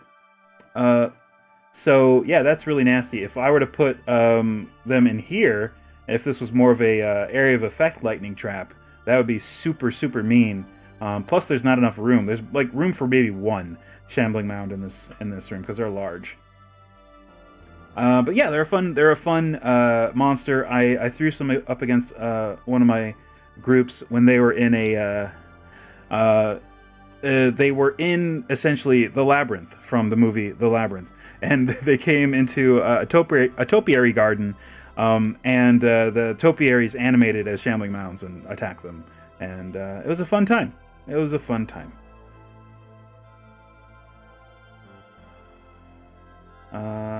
So which room is going to be what here? West entry locked. Okay, so that's that. East entry. I guess this is going to have an east entry that is adjacent to this.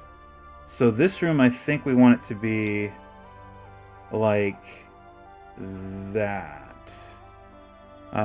Because it has the west entry is this thing, which is fine. East entry, locked iron door. Fine, we can do that. And we can have rooms stretching off in this direction that don't intersect with these.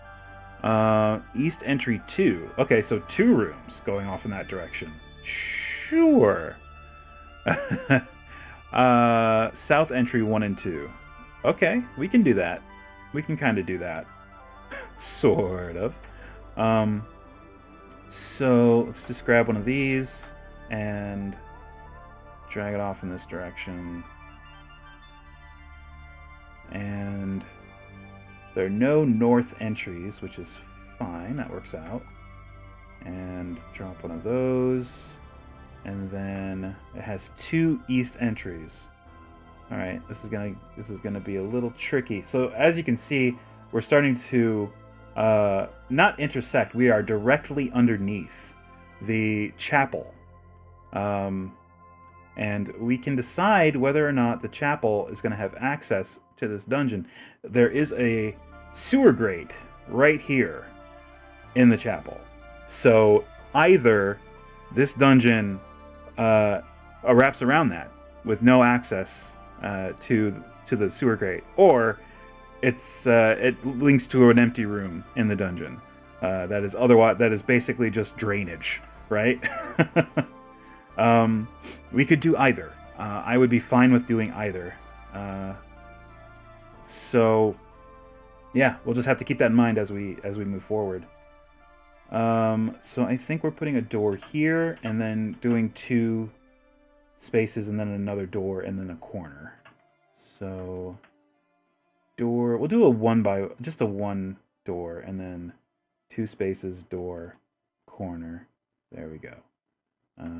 2 spaces. Excellent. I'll put this here, put that there. Neither of the east entries are hidden, right?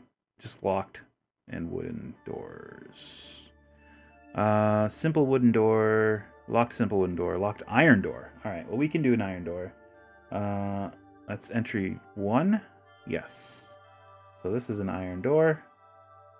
There we go. And we can just copy this wooden door right there. Perfect. Otherwise, in this room, a fountain decorated with 3 gargoyles sits in the southeast corner of the room, and someone has scrawled, "The ring of spells shall be restored when the moon is crowned and the gate of omens is opened on the north wall." Wow. Wow, that is an info dump. Okay. Great. I guess that's something for the PCs to mull over and agonize over as they try and figure out what the hell it means. Like you do. So yeah. Alright. And I think I have to make the walls for the adjacent room before I can finish these, which is fine. Oh, is there a south? There's 2 south entries. Okay. So we'll do there and how about there? There we go. Alright. That seems pretty good. Grab that little floor tile. Whoops. Ooh. Oh, that that would be good, but no. Alright. Gibbering Mouther. Ooh, 13 Gibbering Mouthers? What? No. 3 Hydras? What? No. I'm trying to keep the enemies in this dungeon to either oozes or constructs or basically things that don't require a whole lot to survive on, or things that are live forever, essentially. So constructs are like animated statues or just traps in general. The cave fishers I put in just because they kind of make sense. They would basically be able to survive on just like whatever rats or I have this locked. That's why. There we go. Whatever rats or stuff that would or adventurers that would stumble into the dungeon. So yeah, we still have the cave fishers. I think are fine. All right. So we will continue building this room out.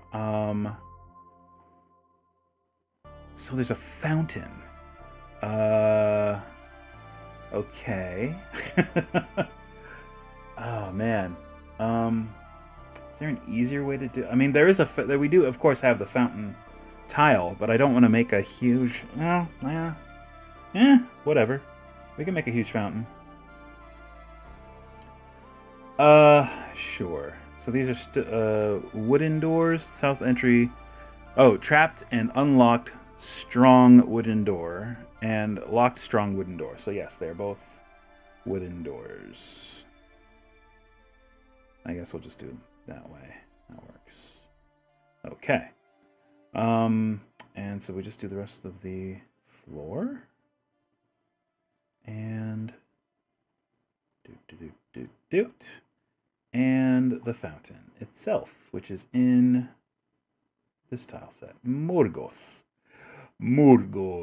Let's see. So there. There's a fountain. In the middle of this room. Fountains are fun. You can probably find a great random effect table. Searching on Google, you can probably find one for the impulse. PCs with impulse control problems who are like, I'm just going to drink from the fountain. And you go, okay, I get to roll a percentile and see what exactly happens to your PC. I mean, 9 times out of 10, one of your players is going to be like, all right, I'm gonna drink from it. Or if there are coins in there, I'm gonna try to pull a coin from the fountain, which has happened. It's definitely happened more than one occasion. All right, so there's the fountain. That's basically this room. Yeah, everything else is trapped, or has a east entry 1 and 2. That's just locked. East entry 2 is just locked. Okay. West entry is what they're coming through, not locked or trapped. South entry 2 is trapped. Arrow trapped. Wow, it just defaults to that 10d10 damage. It loves it. Alright. 10d10 piercing damage for that. Oh, just drop him on top of there and make him Eatsy. And we will rename him Arrow Trap. There we go. And we'll hide him. Done and done. Okay. Fountain decorated with 3 gargoyles sits in the southeast corner of the room. Well, there are several gargoyles in here, right? There are 4 gargoyles. I guess the number really doesn't matter. So yeah, good. And yeah, aside from that, I just have to describe the what's scrawled on the wall, which is fine. All right. So west entry, east entry, poisoned arrow. Ooh, poisoned arrow turret. Okay. Floors covered in square tiles, alternating white and black, and a putrid odor fills the north side of the room. Ew. Oh, well that works perfectly with with this, because we can just flank it with this, and that'll be that. All right, so this room has a poison arrow turret. We can easily do that. DC 10 to disable, +4 initiative, 1 attack per round, +6 to hit against 1 target. Okay. I would probably break that down a little different. I would say it does a D6 piercing damage, and then they have to make a con save. DC, I guess, 15, just to keep it in the same area. And if they fail, they take X amount of poison damage. And are poisoned. Because that's the extra, they'll turn it, you take the poison damage and also you're poisoned. Being poisoned sucks in D&D. It's not fun. I think this is going to turn into like a corridor, right? Like they open it and it's just a hallway that leads straight down. What is in the direct line from this? The vault of the bank is off in this direction. That's this over here. That's the vault of the bank. But this is going to be underneath it. I would think that this is just going to be kind of a trap-laden corridor that is essentially a behind-the-scenes thing.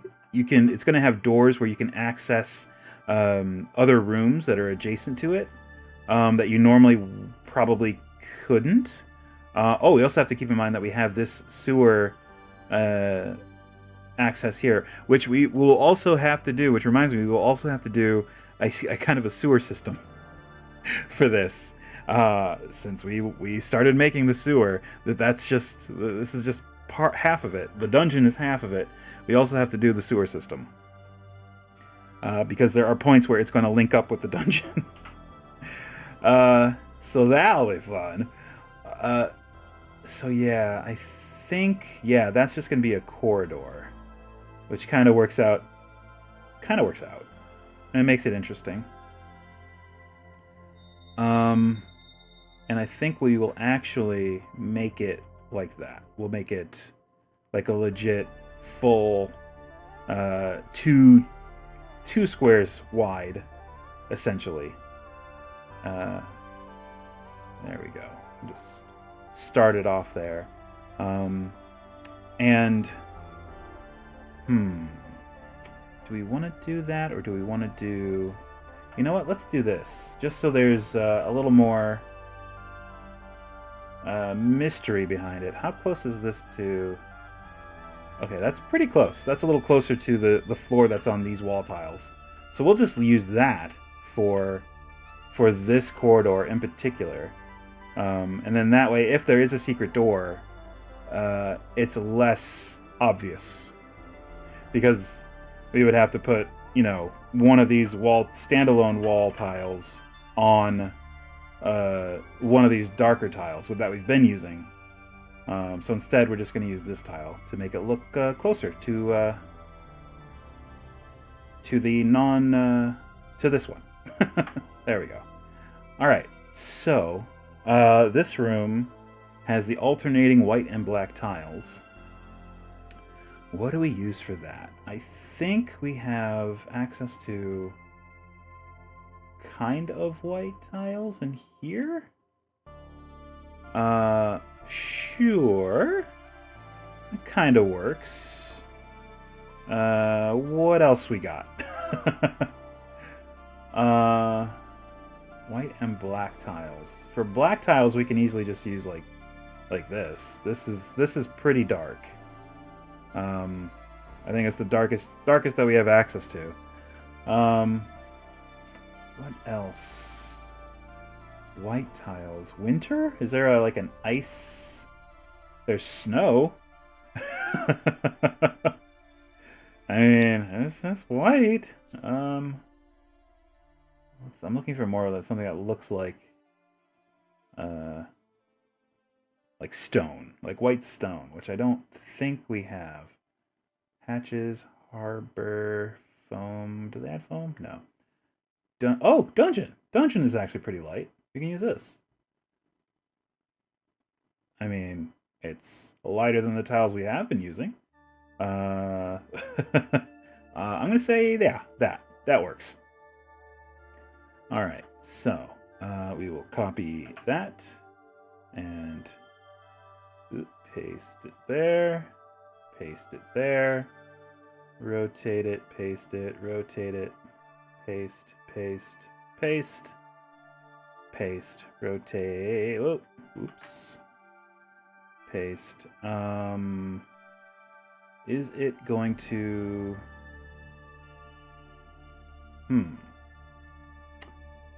Guess that is a good question.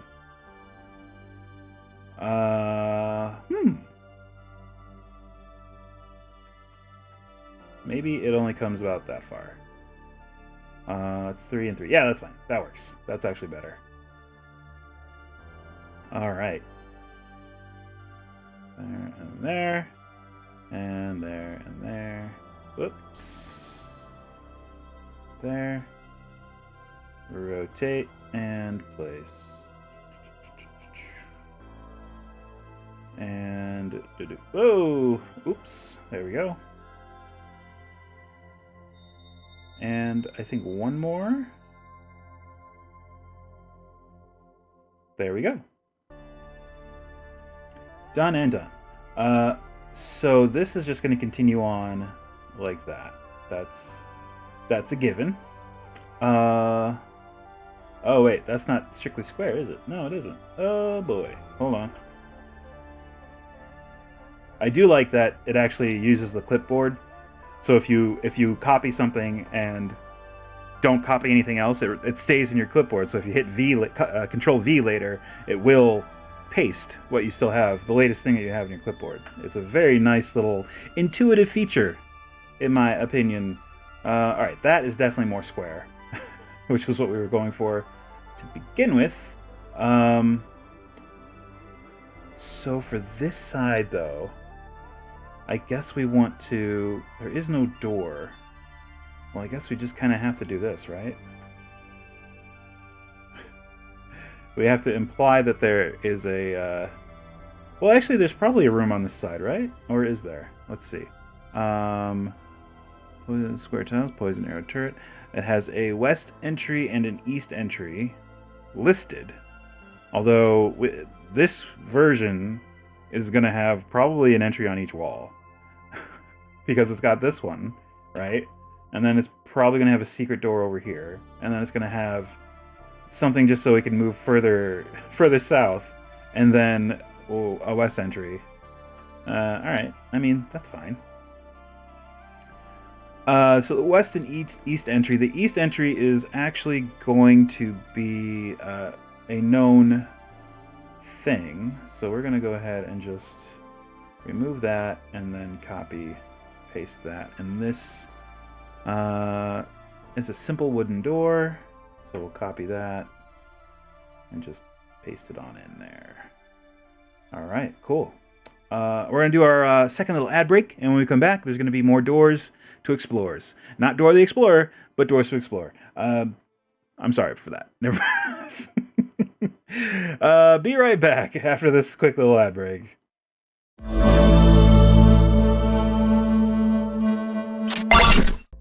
Hey, we're back. We're back to building things in TaleSpire. Let me turn the TaleSpire sound back up. Yep. There we go. That wizard smoke. I love that wizard smoke song. Okay, so we're on this room. We're working on, let's see, room 15? Yes. So it has poison arrow turret trap. I would be more inclined to do 2 poison arrow turret traps that do less damage each. But it creates more targets and more of an imminent threat. So we'll just put a couple of pillars here. And we'll click into them maybe 3/4 of the way up. Yep, that works. And yep. And go down into props. And then scroll all the way down. I believe it's near the end of this list. Yeah, crossbow mounted. Boom. And just use clipping to kind of drop it in there. And the same over here. So there, you have crossbow, or basically poison arrow turrets that they're there. The PCs will probably see them unless we want to make them hidden, which we can absolutely do. So in order to do that, yeah, we can just say like they pop up out of the stone. It's probably a lot cooler. Like if they step on the wrong sequence of tiles, or if they step on too many of one kind, or what have you. Because they're either going to do one thing. They're gonna say, okay, I step on one of the black tiles. Okay, I step on one of the white tiles. And I think the way this is going to be, if they step on a certain number of each tile, either tile, it activates. So that makes it extra tough. So it's like, okay, I'm going to stick to black tiles, and after they step on 3 black tiles, the things activate. Or I'm just going to stick to white tiles. Okay, after you step on 3 white tiles, they activate. So you have to, like, in a row. I should probably specify in a row. So if you alternate, you're fine. But if you stick to one type, that's bad. They're probably going to see it as, okay, I have to stick on one tile. That's usually the default. So we have to outthink. Always outthink the player. But they might get it. You know, it's not unheard of. It's not unthinkable that a player would be like, I'm going to step alternating from tiles to tiles, and absolutely, that would be 100% correct. All right, so we're gonna go into edit hide volumes, outthink the outthinking of players. Exactly. And as we discovered, as long as we trace the grid, we're safe. So I'm gonna come down a little bit. There we go. Look at that. 100% of the time, it works all the time. Are the players that sharp most of the time, though? Speaking as a player, no. I am also a player, and no, I am often not that sharp. Oh yes, exactly. The button trap. Exactly. I had no clue. I had no freaking clue. That was one of those ones where I was like, what do you want to do? I'm fine with hitting it again. If you want to hit it again, I'll hit it again. Links are not enabled, but I can actually I'll throw a link in there. Why not? Let's see. Let me do a search here. Animated spell book. Animated spell book. I guess if I just search for it, it'll list all of the things. Clone True Strike. Starting to get into non videos of Z's. Brought to you by paid sponsorship for the Hexbound Kickstarter. Okay, I'm gonna mute that. That was Z. Let's see. Where is it? I don't want to play all. I want to view all.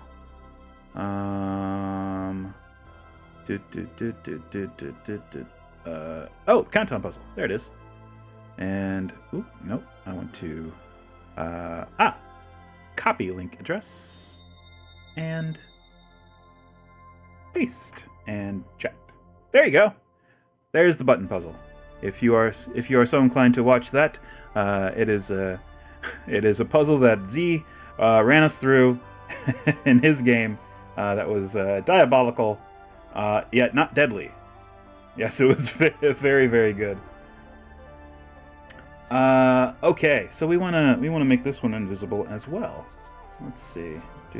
Create hide volume, and again, all we do is we move the grid above what we want to hide, and we click and drag, or below. You could also probably potentially do below, and click and drag, and trace the tile, and then you can either go up or down, as you can see here. So we're going to go down a little ways just so we can select the crossbow. And there you go. It disappears. Hey, it's only been months, and I've mastered the hide volume mechanic in TaleSpire. Oh, good lord. Okay, we'll drag it down a little bit more just so we can see everything.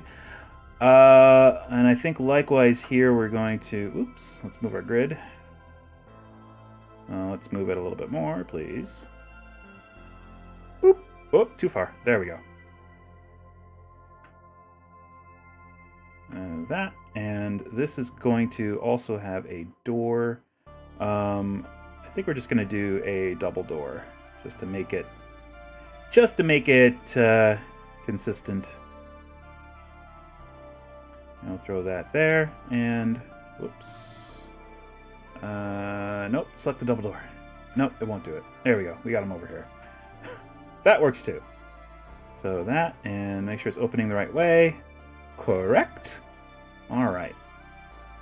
Cool. So we have the eDev Hunter. Welcome. Yeah, such a good trap. Well known now. Yeah. If you're looking for other really tricksy tricks to throw at your players, the Book of Challenges from 3rd edition is excellent. It has a bunch of just really... it's got puzzles, and it's also got, I think, tough encounters that really force your players to think it out. And I would highly recommend it. And I know I've seen a video where Matt Colville has also recommended it, and I agree. It's very good. I would 100% suggest picking that up if you can. It is on. I got mine on DriveThruRPG, so I have a PDF of it. So you can just find it on DriveThruRPG and pay a little whatever, $5, and get a download. Very useful. All right, so that's this room pretty much set. It also says another feature of the room the north side of the it's a putrid odor fills the north side of the room. So that's probably the gray ooze. That's right over here. And it can slip through the cracks in this wall and enter this room very easily. Or maybe there's like cracks in the floor. They only need to be an inch wide. And it would just like ooze into this room, and as the PCs are investigating this pillar, it ambushes them. Fun! It's fun. So there's also a west entry, which is a locked iron door. So we will put that across from that door. Alright, and that just kind of works out that there is also, it's a black tile. Perfect. So iron door, let's see, a collapsed dungeon, 2 doors, and iron, whoops, there we go. Door, iron door, correct. Alright. Cool. And that is that room. Done and done. Sweet. So that was 15. 16, north entry, locked iron door. What is the south? Oh, I don't have a south. Okay, well. 8 gibbering mouthers. Yeah, we're not doing gibbering mouthers, but we will do something fun in here. Stone defenders are fun. Really rough. Terracotta warriors. I've used those before. Those are actually a lot of fun. Maybe we'll do that. Maybe we'll just do Terracotta Warriors.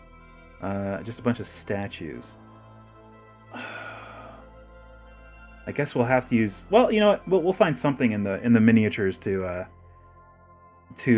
that's a suitable analog for that. But yeah, I'm getting ahead of myself. First, we have to frame the room. The north entry is a locked iron door. Oh, I see. That's supposed to be this room. Nope. Because again, we're just using this for the room descriptions, not the actual layout. This PDF. Alright, so north entry locked. Okay. Well, that leads to this room.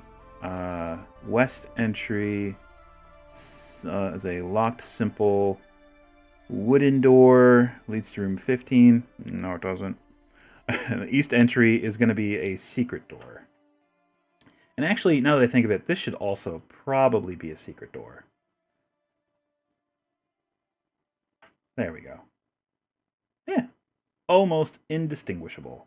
If I rotate it, it'll probably be even more so. Oh, oops. Let's try that again. Good enough. There you go. Cool. Okay. So this door, I think we're just gonna... Let's make it a double wooden door. We can do that. There we go. Another thing we could do to make it interesting is we could just do a portcullis. It's like the players can see the other side. How to open it, that's the question. How do we open it? It could be that one of these tiles has a trigger on it, that if you step on it, it will open the door, but only as long as someone is stepping on it. That's kind of devilish. I do like that. Let's see. There is a trap trigger tile. Let's see. Pressure plate. Boop. There you go. And we can actually take that and hide it from the players, so that only we can see it.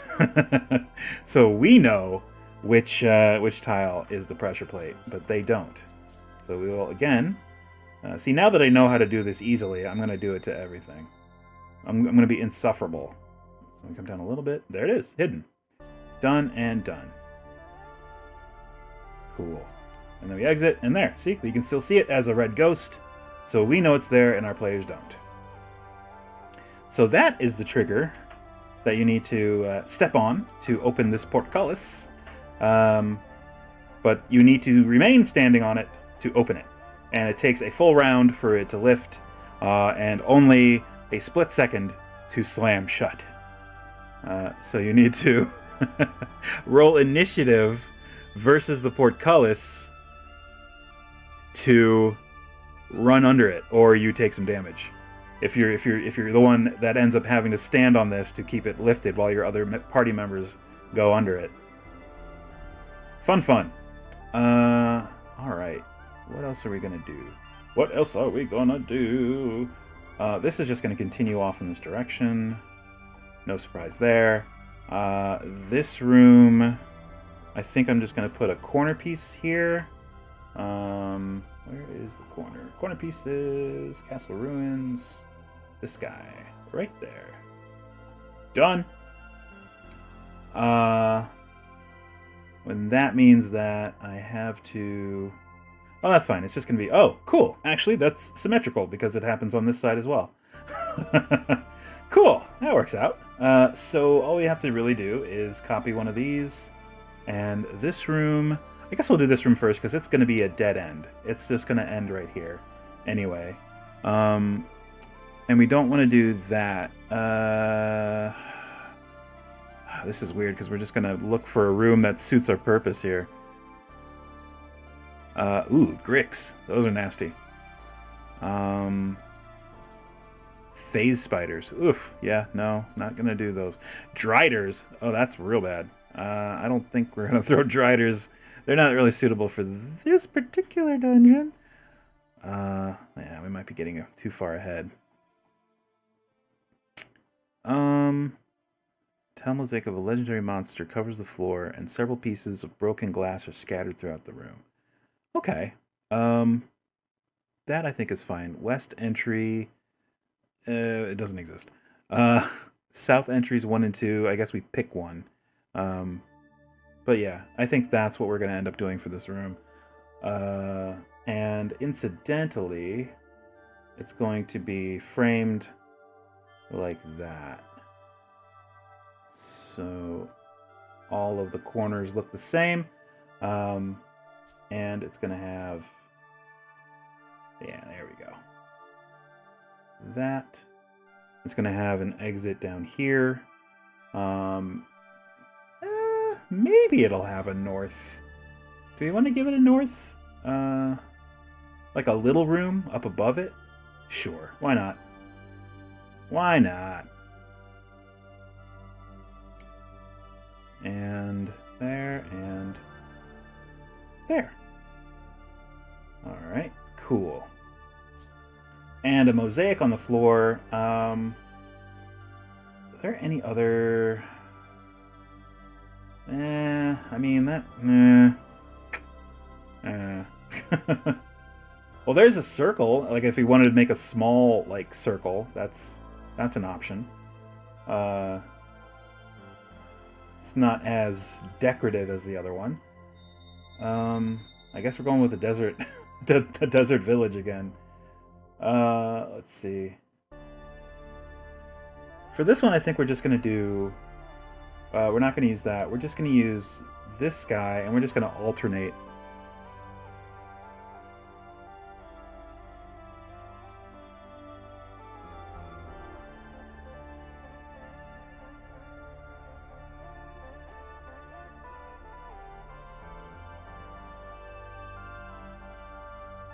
So this takes a little bit more time, but it will end up making kind of a neat pattern.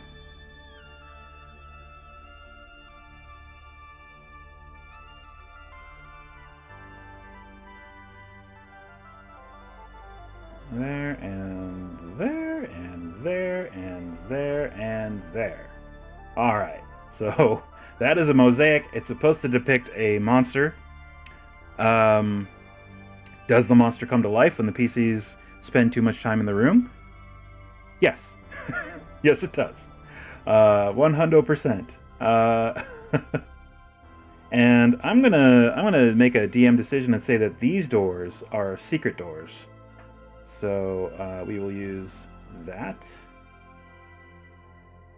and whoops. Whoa, wrong place. There we go. There and there. Excellent. And we will just mark them as well, or put a note on them. There we go. Whoop. Where'd he go? Did he? Oh, I didn't place him. Or did he place above? Oh, or he just went right there. That's fine too. Wait a minute. Are they placing on the level above? They... Oh, I see what's happening. I'm too far down. There we go. That's my fault. There we go. All right.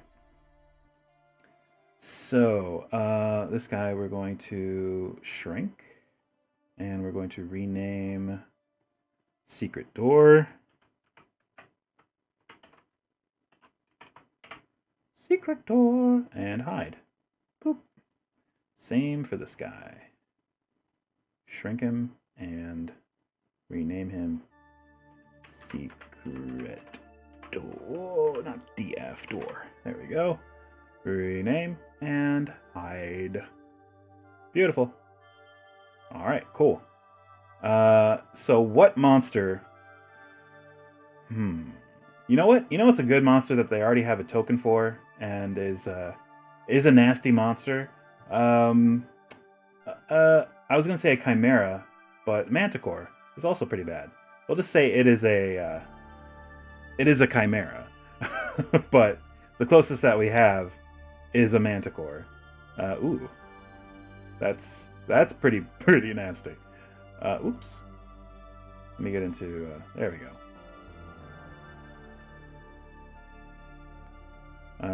Cool. There we go. And in order to put it out of the way, I will... can I set it? Where can I set it? Can I set it like here? There. Okay, so there. It's out of the way of the PCs. So they can walk around and not bump into it. And then I'll just hide it. Actually, I'll rename it first. It is a Chimera. We'll rename. And hide it. Whoops. That's not the right... There we go. Hide. Alright, cool. So, if hold down tab, you can see the Chimera and then the two secret doors. And this is a tile depiction, a mosaic depiction of a Chimera on the floor. Cool. Fun. And maybe the Chimera has like special resistances like piercing and slashing damage do half, but it's vulnerable to bludgeoning damage and thunder, maybe just because it is essentially made of the mosaic, but it has an illusion wrapped in it to make it look real. I don't know, something neat like that. Let's see. And I would say just to make it extra, because this is a level 12 dungeon, just to make it extra hard, even magical weapons or magical sources of damage that do slashing or piercing, or I would say non-bludgeoning, any non-magical, or actually any non-bludgeoning, non-thunder damage, it takes half. But if it takes bludgeoning or thunder, it takes double. Vulnerable is double, right? Yes. Cool.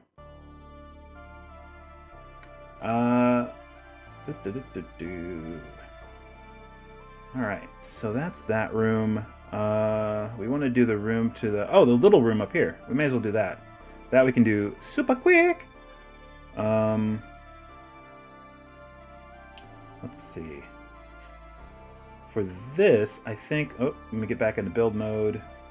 Alright, our grid is right there. We can actually just do that and just make that a pillar. That makes it easier to build off of that corner. For this room anyway. I think we can do the same thing over there if we really wanted to, but I think it actually works out okay. Yeah, that's fine. Alright, so... This room, it's going to be adjacent to this, but I think it's only going to be accessible through here, right? So, through the secret door. So, how do we do this? I guess it's going to be just this big, right? And come off of there, and then corner piece right there. And I guess for the description, it only has one entry. So, that was 20 that we used. So brick, simple cabinet on a round table, sit in the southwest corner of the room, and someone has scrawled 7-8 on the south wall. Ooh, this room sounds fun. All right, this is cool. North. Okay, that's fine. The stone ramp descends toward the west wall, and a corroded iron key hangs from a hook on the north wall. I like that one better. That's actually cool. All right. So I like that feature. South. Okay, secret door. And doors concealed within an upright sarcophagus. Okay. Do we have upright sarcophagi in TaleSpire? I don't think we do. Sadly, I don't think we do. The closest we have, and I think we can get away with it.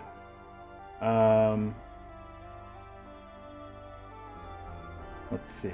Oh, what's up here? So we have like regular sarcophagi, fancy coffins, and let's see. Where's the other one? This guy, a regular sarcophagus that's horizontal. But it's going to be real janky. But we can use, let's see. Where is it? Morgoth. And if we use, there's like a decorative, this guy. If we use this kind of looks like a sarcophagus that's vertical. Kind of. So we can use that. I mean, it's close as we got, so may as well. Let's do the floor. The secret door is right there. Excellent. Those notes, they help. They help a lot. So there's the sarcophagus, and it basically it would swing open as the PCs reveal the secret door. And voice cracked. Oh no, second puberty.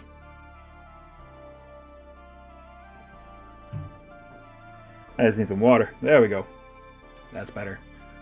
So there's a ramp that leads up to the west wall where there is a corroded iron key on a hook. So there are a couple ways we can do that. I think the best way, maybe, is to just use the roof tiles. Oh, but we have to make the wall, or we can just swap walls. We can just say it's on this wall. I mean, it doesn't matter. I don't remember who you referred, but I think it was YouTube. Oh yes, probably on the animated spellbook, Cold Road. And I am Wades and Shadows from the Cold Road. Thank you for joining the stream. I just work here. So that's kind of a ramp, right? Sure. Yes, I am Wades and Shadows. Yeah, sure. That's a ramp. It doesn't have to be too wide, but I guess we'll leave it too wide. That's fine. We could also put it in the corner, potentially. Let's see. One by one. This guy right there. And then just one by one, these things. Like there. And there. Sort of. Sure. I mean, that's a very, very fancy ramp. But I guess that, and it's the iron spikes kind of do it for me. That makes it kind of imposing. So yeah, there's an iron key hanging from the wall here in the corner. That makes it kind of neat. What am I planning on using the keep you're actually building? This one is, I guess, once I have players that have TaleSpire. I mean, I suppose I could run something for Z and the crew over on Z's channel eventually, using this, which would be fun. But I guess in the end, ultimately, I'm going to take this and make it available for other people who have TaleSpire, because I can just copy and paste this entire map into a text file, and then just, make it available for download, I don't know, through a shared Google Drive or something like that. Yeah, I just kind of want to have it available so people who have TaleSpire can also, use it, because I'm doing it just to have fun. This is fun for me, just building the map. Yeah, I kind of want to share it. Let's see, what can we do? Anything to depict a key? Oh, you know what? To make it more fancy, we can do this. We can put this in here, and then on top of that... Oh, wait, is that far enough down? Maybe not. Let's try there. See if it'll be... Maybe we just put the gargoyle. I was gonna put a gargoyle. Oh, but I can't put him facing into this. Oh, I can't wait until TaleSpire does the arbitrary angles update. It's coming. We know it's coming. They told us about it. That they're gonna make it so that we're not stuck to 90-degree turns. We can turn tiles in whatever angle we want. Some tiles, like the props and I imagine this will be able to rotate in non-90-degree angles. Alright, so just for now, I think that's fine. We will leave that the way it is. I don't think there's anything I can throw in the corner to really make it seem like there's a key on a hook. That's very specific. Actually, maybe if I use this.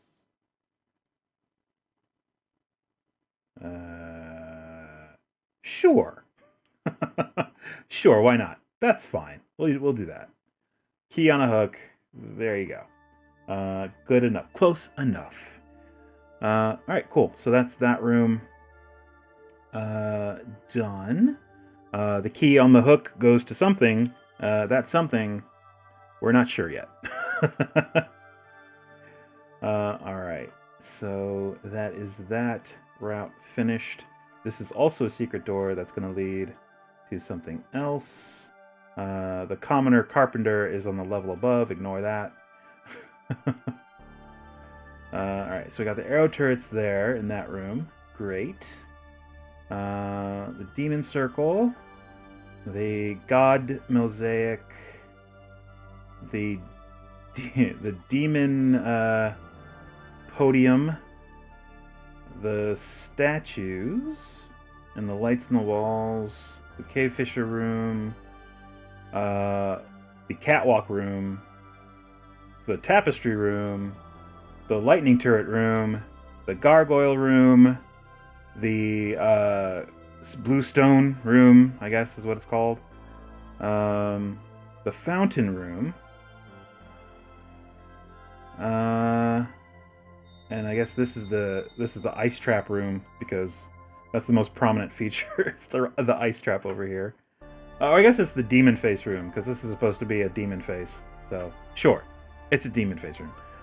It's like blue mushrooms. Sure, they're actually blue crystals embedded in the floor. Yep. Oh. All right. Cool. All right, next room. Let's see what's next. What are we doing? 17 simple wooden door. We did that one. 17 we used, so we can skip that. 16. That is okay, so that's basically where we're at. Anyway, cool. Locked iron door, west, northwest, east. So we can use this. We can use this north and then west and east. Sure. 8 something. 8 monsters of some sort that have to be able to survive long stretches of time without food. Oh, iron cobras. They suck. Yes. Yes, iron cobras are horrible and very, very not fun to fight. We're gonna use iron cobras. Elementals would also work. We could. They actually do have elementals in here. Let's see what they got. They got air, earth. We could do earth elementals. That would be fitting. Fire or water. Any one of those. Earth elementals are kind of dope. So yeah. We can do either. I know there is a snake. Let's see. It's not metallic, but they have the giant snake. Where is he? There he is, giant snake. Throw a couple elementals into our snakes. Exactly. Okay. So let's frame out the room here first. See exactly how we going to do this. It has a north, west, and east. So maybe we make this one somewhat, but it has to fit 10 medium monsters plus the PCs. So maybe we make it about that big. And then throw these corners in. There we go. And okay. Features of the room. Nothing. It just has the monsters. Awesome. All right. What can we throw in here to make it interesting? If we're doing elementals, we can say that the floor of the room looks like natural cavern. How about that? How about the floor of the room? It just looks like it's not mason stone. It's just a cavern floor that's been just kind of picked away with rough tools and stuff like that. And then that's where the earth elementals come from. Haha. Fun. And that'll be real bad for the players. Okay. So, oops. I meant to rotate these. My bad. Let me get rid of these. These need to be that way. There we go. Perfect. You could have a tea party room, animated dishware, and furniture for fun. Sure. That'd be real messed up. Let's see. Cavern. How is a cavern floor? I remember it being... I don't use this tile set hardly at all. Yeah, I guess that's fine. Yeah, that works. And we can actually come back in here and who's to say the suits of armor aren't lining the walls? Yeah. Exactly. I'll throw a couple of these in just to give some added texture to the battlefield. There we go. Cool. Do they have, like, actual stalagmites? No. Man. That's a missed opportunity. If they had, like, actual stalagmites that you could then stack on top of these, that would be really cool. But alas, they do not.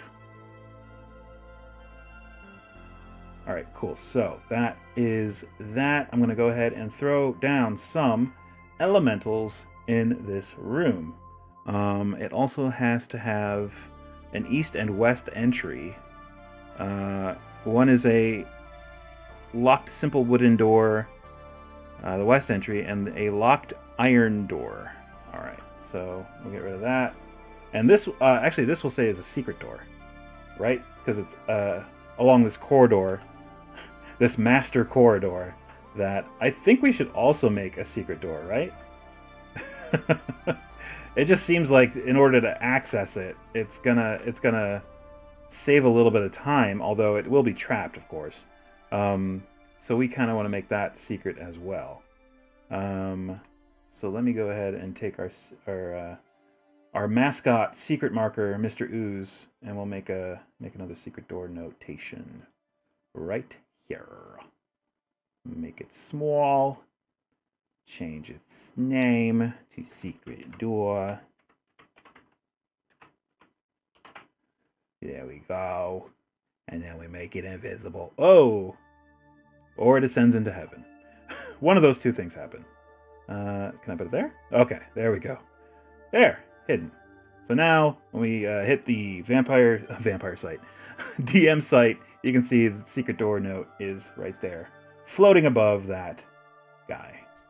Awesome. Okay. And there should also be one over here at some point. Doot, and doot. Whoops. Doot. And I'm just going to place him there for now, and we'll get to the labeling in a second.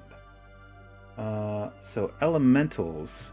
Approve of suits of armor suddenly animating. Oh, yes. Don't get me wrong. We're definitely going to do that. That is definitely going to be in a room. Helmed horrors are one of my favorite D&D monsters of all time. Let's see. So we want the elementals. Earth elemental. And it's 1, 2, 3, 4, 5, 6, 7, 8, 9, 10. 10 earth elementals. And I don't need to rename them. I just need to hide them. Because they are hiding in the ground.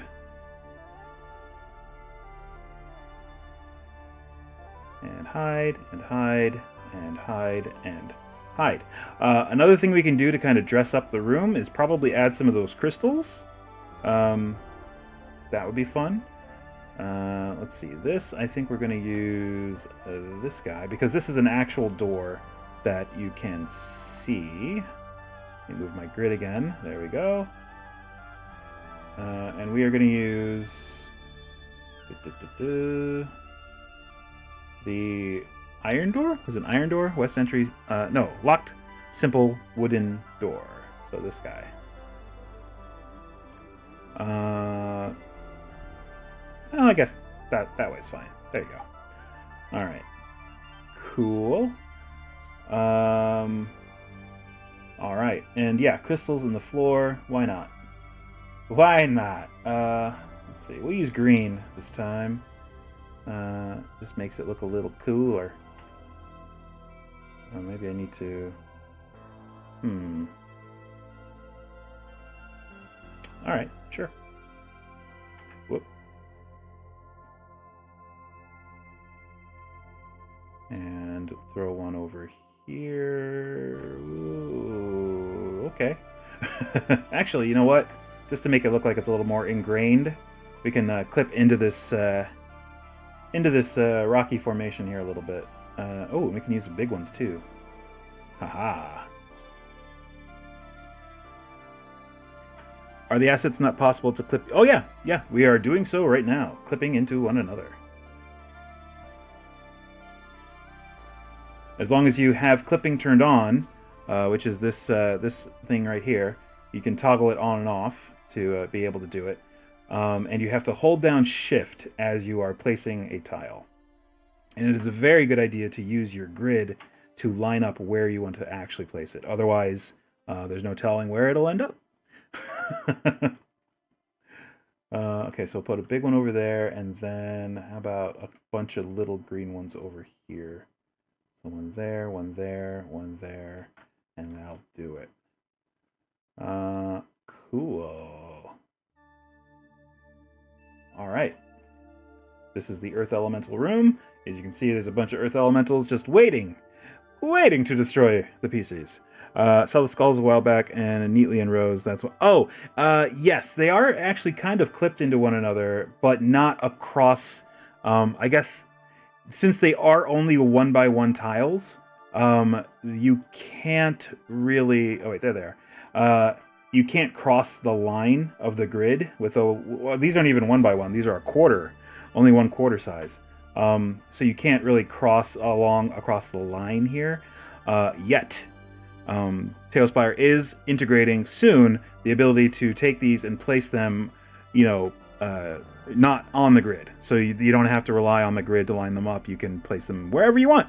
And then you can also use clipping to kind of overlap them and all kinds of fun stuff. Yeah, it's coming soon. You could do the BL2 meme of the crystals being valuable. I'm not sure. BL2. What is BL2? I apologize. I am not familiar with the BL2.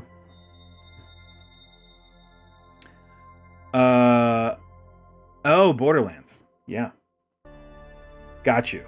I have never played it, but yes, we could make them valuable. They're not just crystals, they're emeralds that are infused with some sort of phosphorescence, and which is very rare and almost impossible, but somehow it's happening. And when the PCs try to take them, that's when the Earth Elementals decide to make themselves known. Okay, let's rename this bad boy.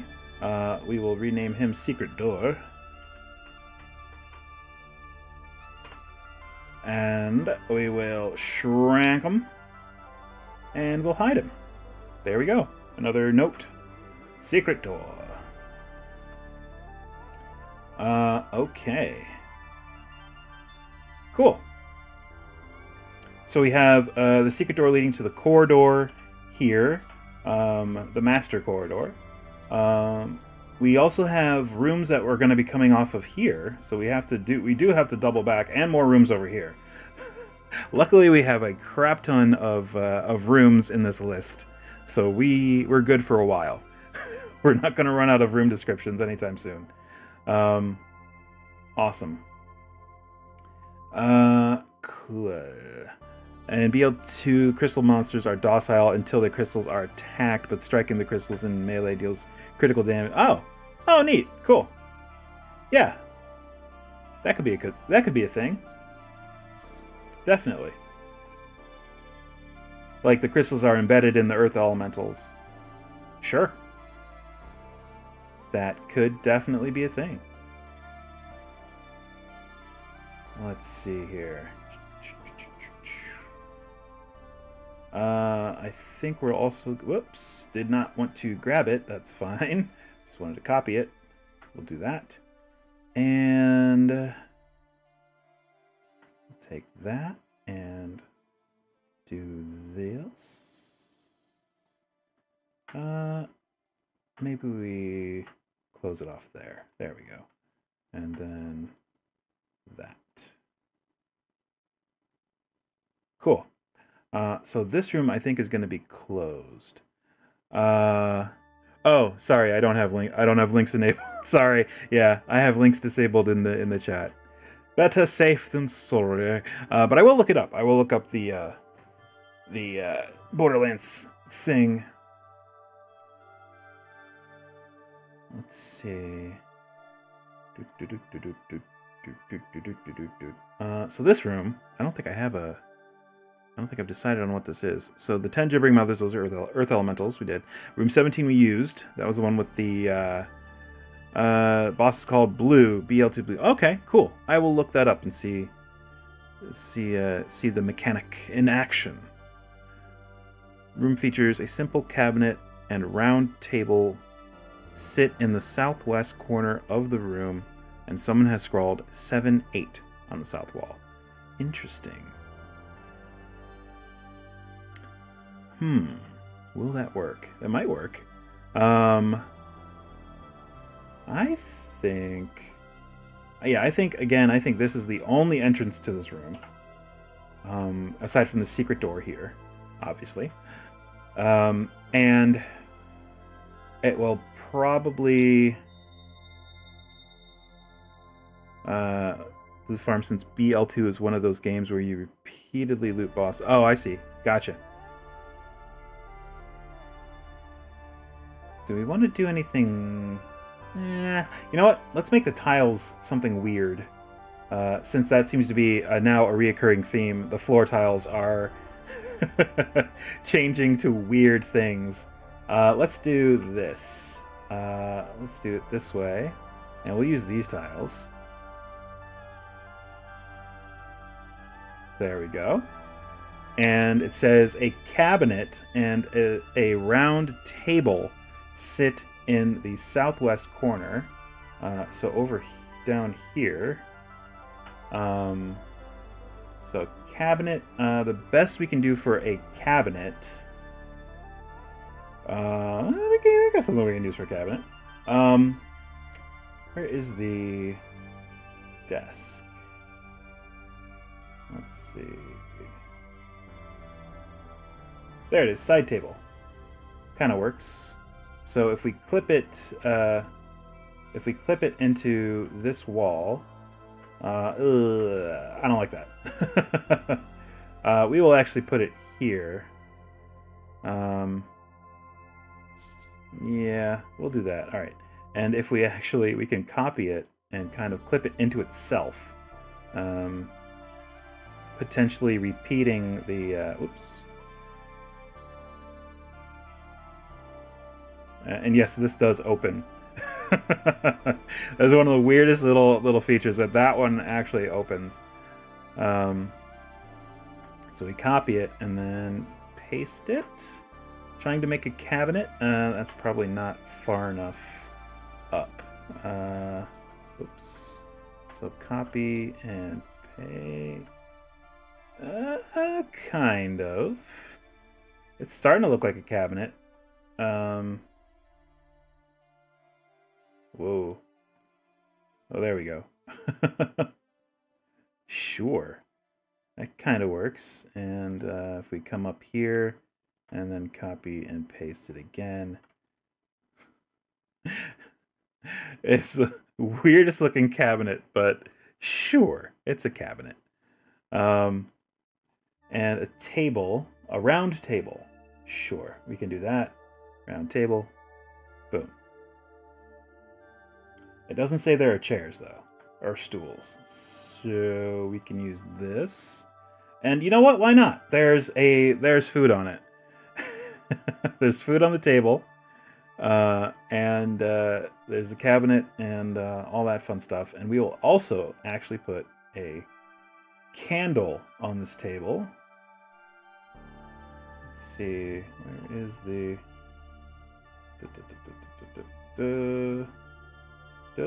And candle.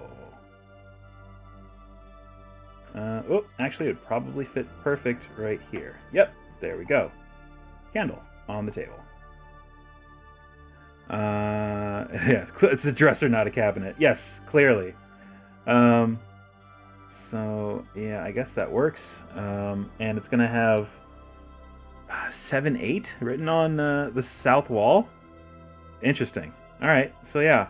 And that'll be a puzzle that I will figure out what it does later. That's very interesting. 7-8. What kind of puzzle can I throw at them to confound them and punish them? Punish them. I'll have to figure that out later. But yeah, we're pretty much at the end of the stream for today. That's our TaleSpire stream for this Tuesday. I'm going to go ahead and build out this corridor a little bit while I'm talking about other things. Thanks everyone for stopping by. McCore, thanks for the follow. And only one target 3 also. Thank you for the follow. We are going to be back on Thursday for our Super Thick Thursday stream. We have same time, noon Central Time. We have Final Fantasy VI. We're going to continue to play it. We are reassembling the team after the catastrophe, and we're going to try to kill Kefka. That's what we're doing right now. And then later in the evening, 5 hours after that wraps, 8 that's 8 o'clock Central Time, we're going to be playing Paper Mario, the Origami King. Good old Paper Mario, where I will do the voices for every single character in the game, including all of the Toads. Pray for me, because Toad is not a nice, smooth voice to do. And then Saturday, this week, we will be back with Skyrim Saturday, with the new amped up graphics and all that fun stuff. Thank God, and it is functioning, and we will explore the Wormstooth mod, a little bit more as we continue to try to level up to level 78 so we can unlock that last achievement and fight and defeat a legendary dragon. That is our main goal at the moment. Thanks again, everyone, for stopping by. If you are watching this on YouTube, there are some buttons you can press to indicate your approval or disapproval of this video. Press one of them, as I have attached my ego to this Vainsha. If you are looking for a game of Dungeons and Dragons to play that I will run for you, I run 2 monthly games through Eventbrite. I sell tickets through there. The games are in Roll20, sadly, not TaleSpire, although Roll20 is fine, and they are in Roll20, and they use D&D Beyond character sheets, so you will need access to those two things, and a microphone and headphones, and we do the chat through Discord, so camera is optional. You don't have to have a camera, but microphone, headphones, and access to the internet with D&D Beyond and Roll20 is essential. We use a browser plugin called Beyond 20 that makes all of your character sheets in D&D Beyond rollable. So any stat you click on in D&D Beyond will roll that for you in Roll20. It saves a lot of time in setup, so we don't have to make characters in Roll20, which is super counterintuitive and arduous. You can just have your character sheet open in one window, browser window, and Roll20 in another, and you're set to go. But yeah, tickets are around $18. The adventures are dungeon crawls, so if you miss a month, you won't miss too much story. But if you're interested, head over to Dice and Brews at Eventbrite. The link is in my profile here on Twitch and or YouTube, depending on where you're watching this video. If you are looking for a non-D&D game to play with your friends over video chat, check out Tour Guide Games. You can play on-demand, professionally led TTRPGs with your friends. It's your game night game changer. Check them out at tourguidegames.com. So if you're looking to play like All Out of Bubblegum or Lasers and Feelings or Project Ninja Panda Taco, or another game that we're toying with, which may or may not make the cut, is the Guild of Orpheus, which is kind of fun and interesting. It's very lots of really rules light TTRPGs that you can just kind of start really quick with your friends and play for 2 hours and have a fun time. Oh, let me turn off this so you can see my face. Hey, there I am. So yeah, check that out if you're interested over at tourguidegames.com. And you might get me running your session for you, because I run games over there through Tour Guide. So yeah, aside from that, everyone please stay safe, wear a mask, wash your hands, don't touch your face, social distance whenever possible. The mask goes over your nose, and we will see you next time over here at the Vaporlock 81 corner of the internet. Goodbye!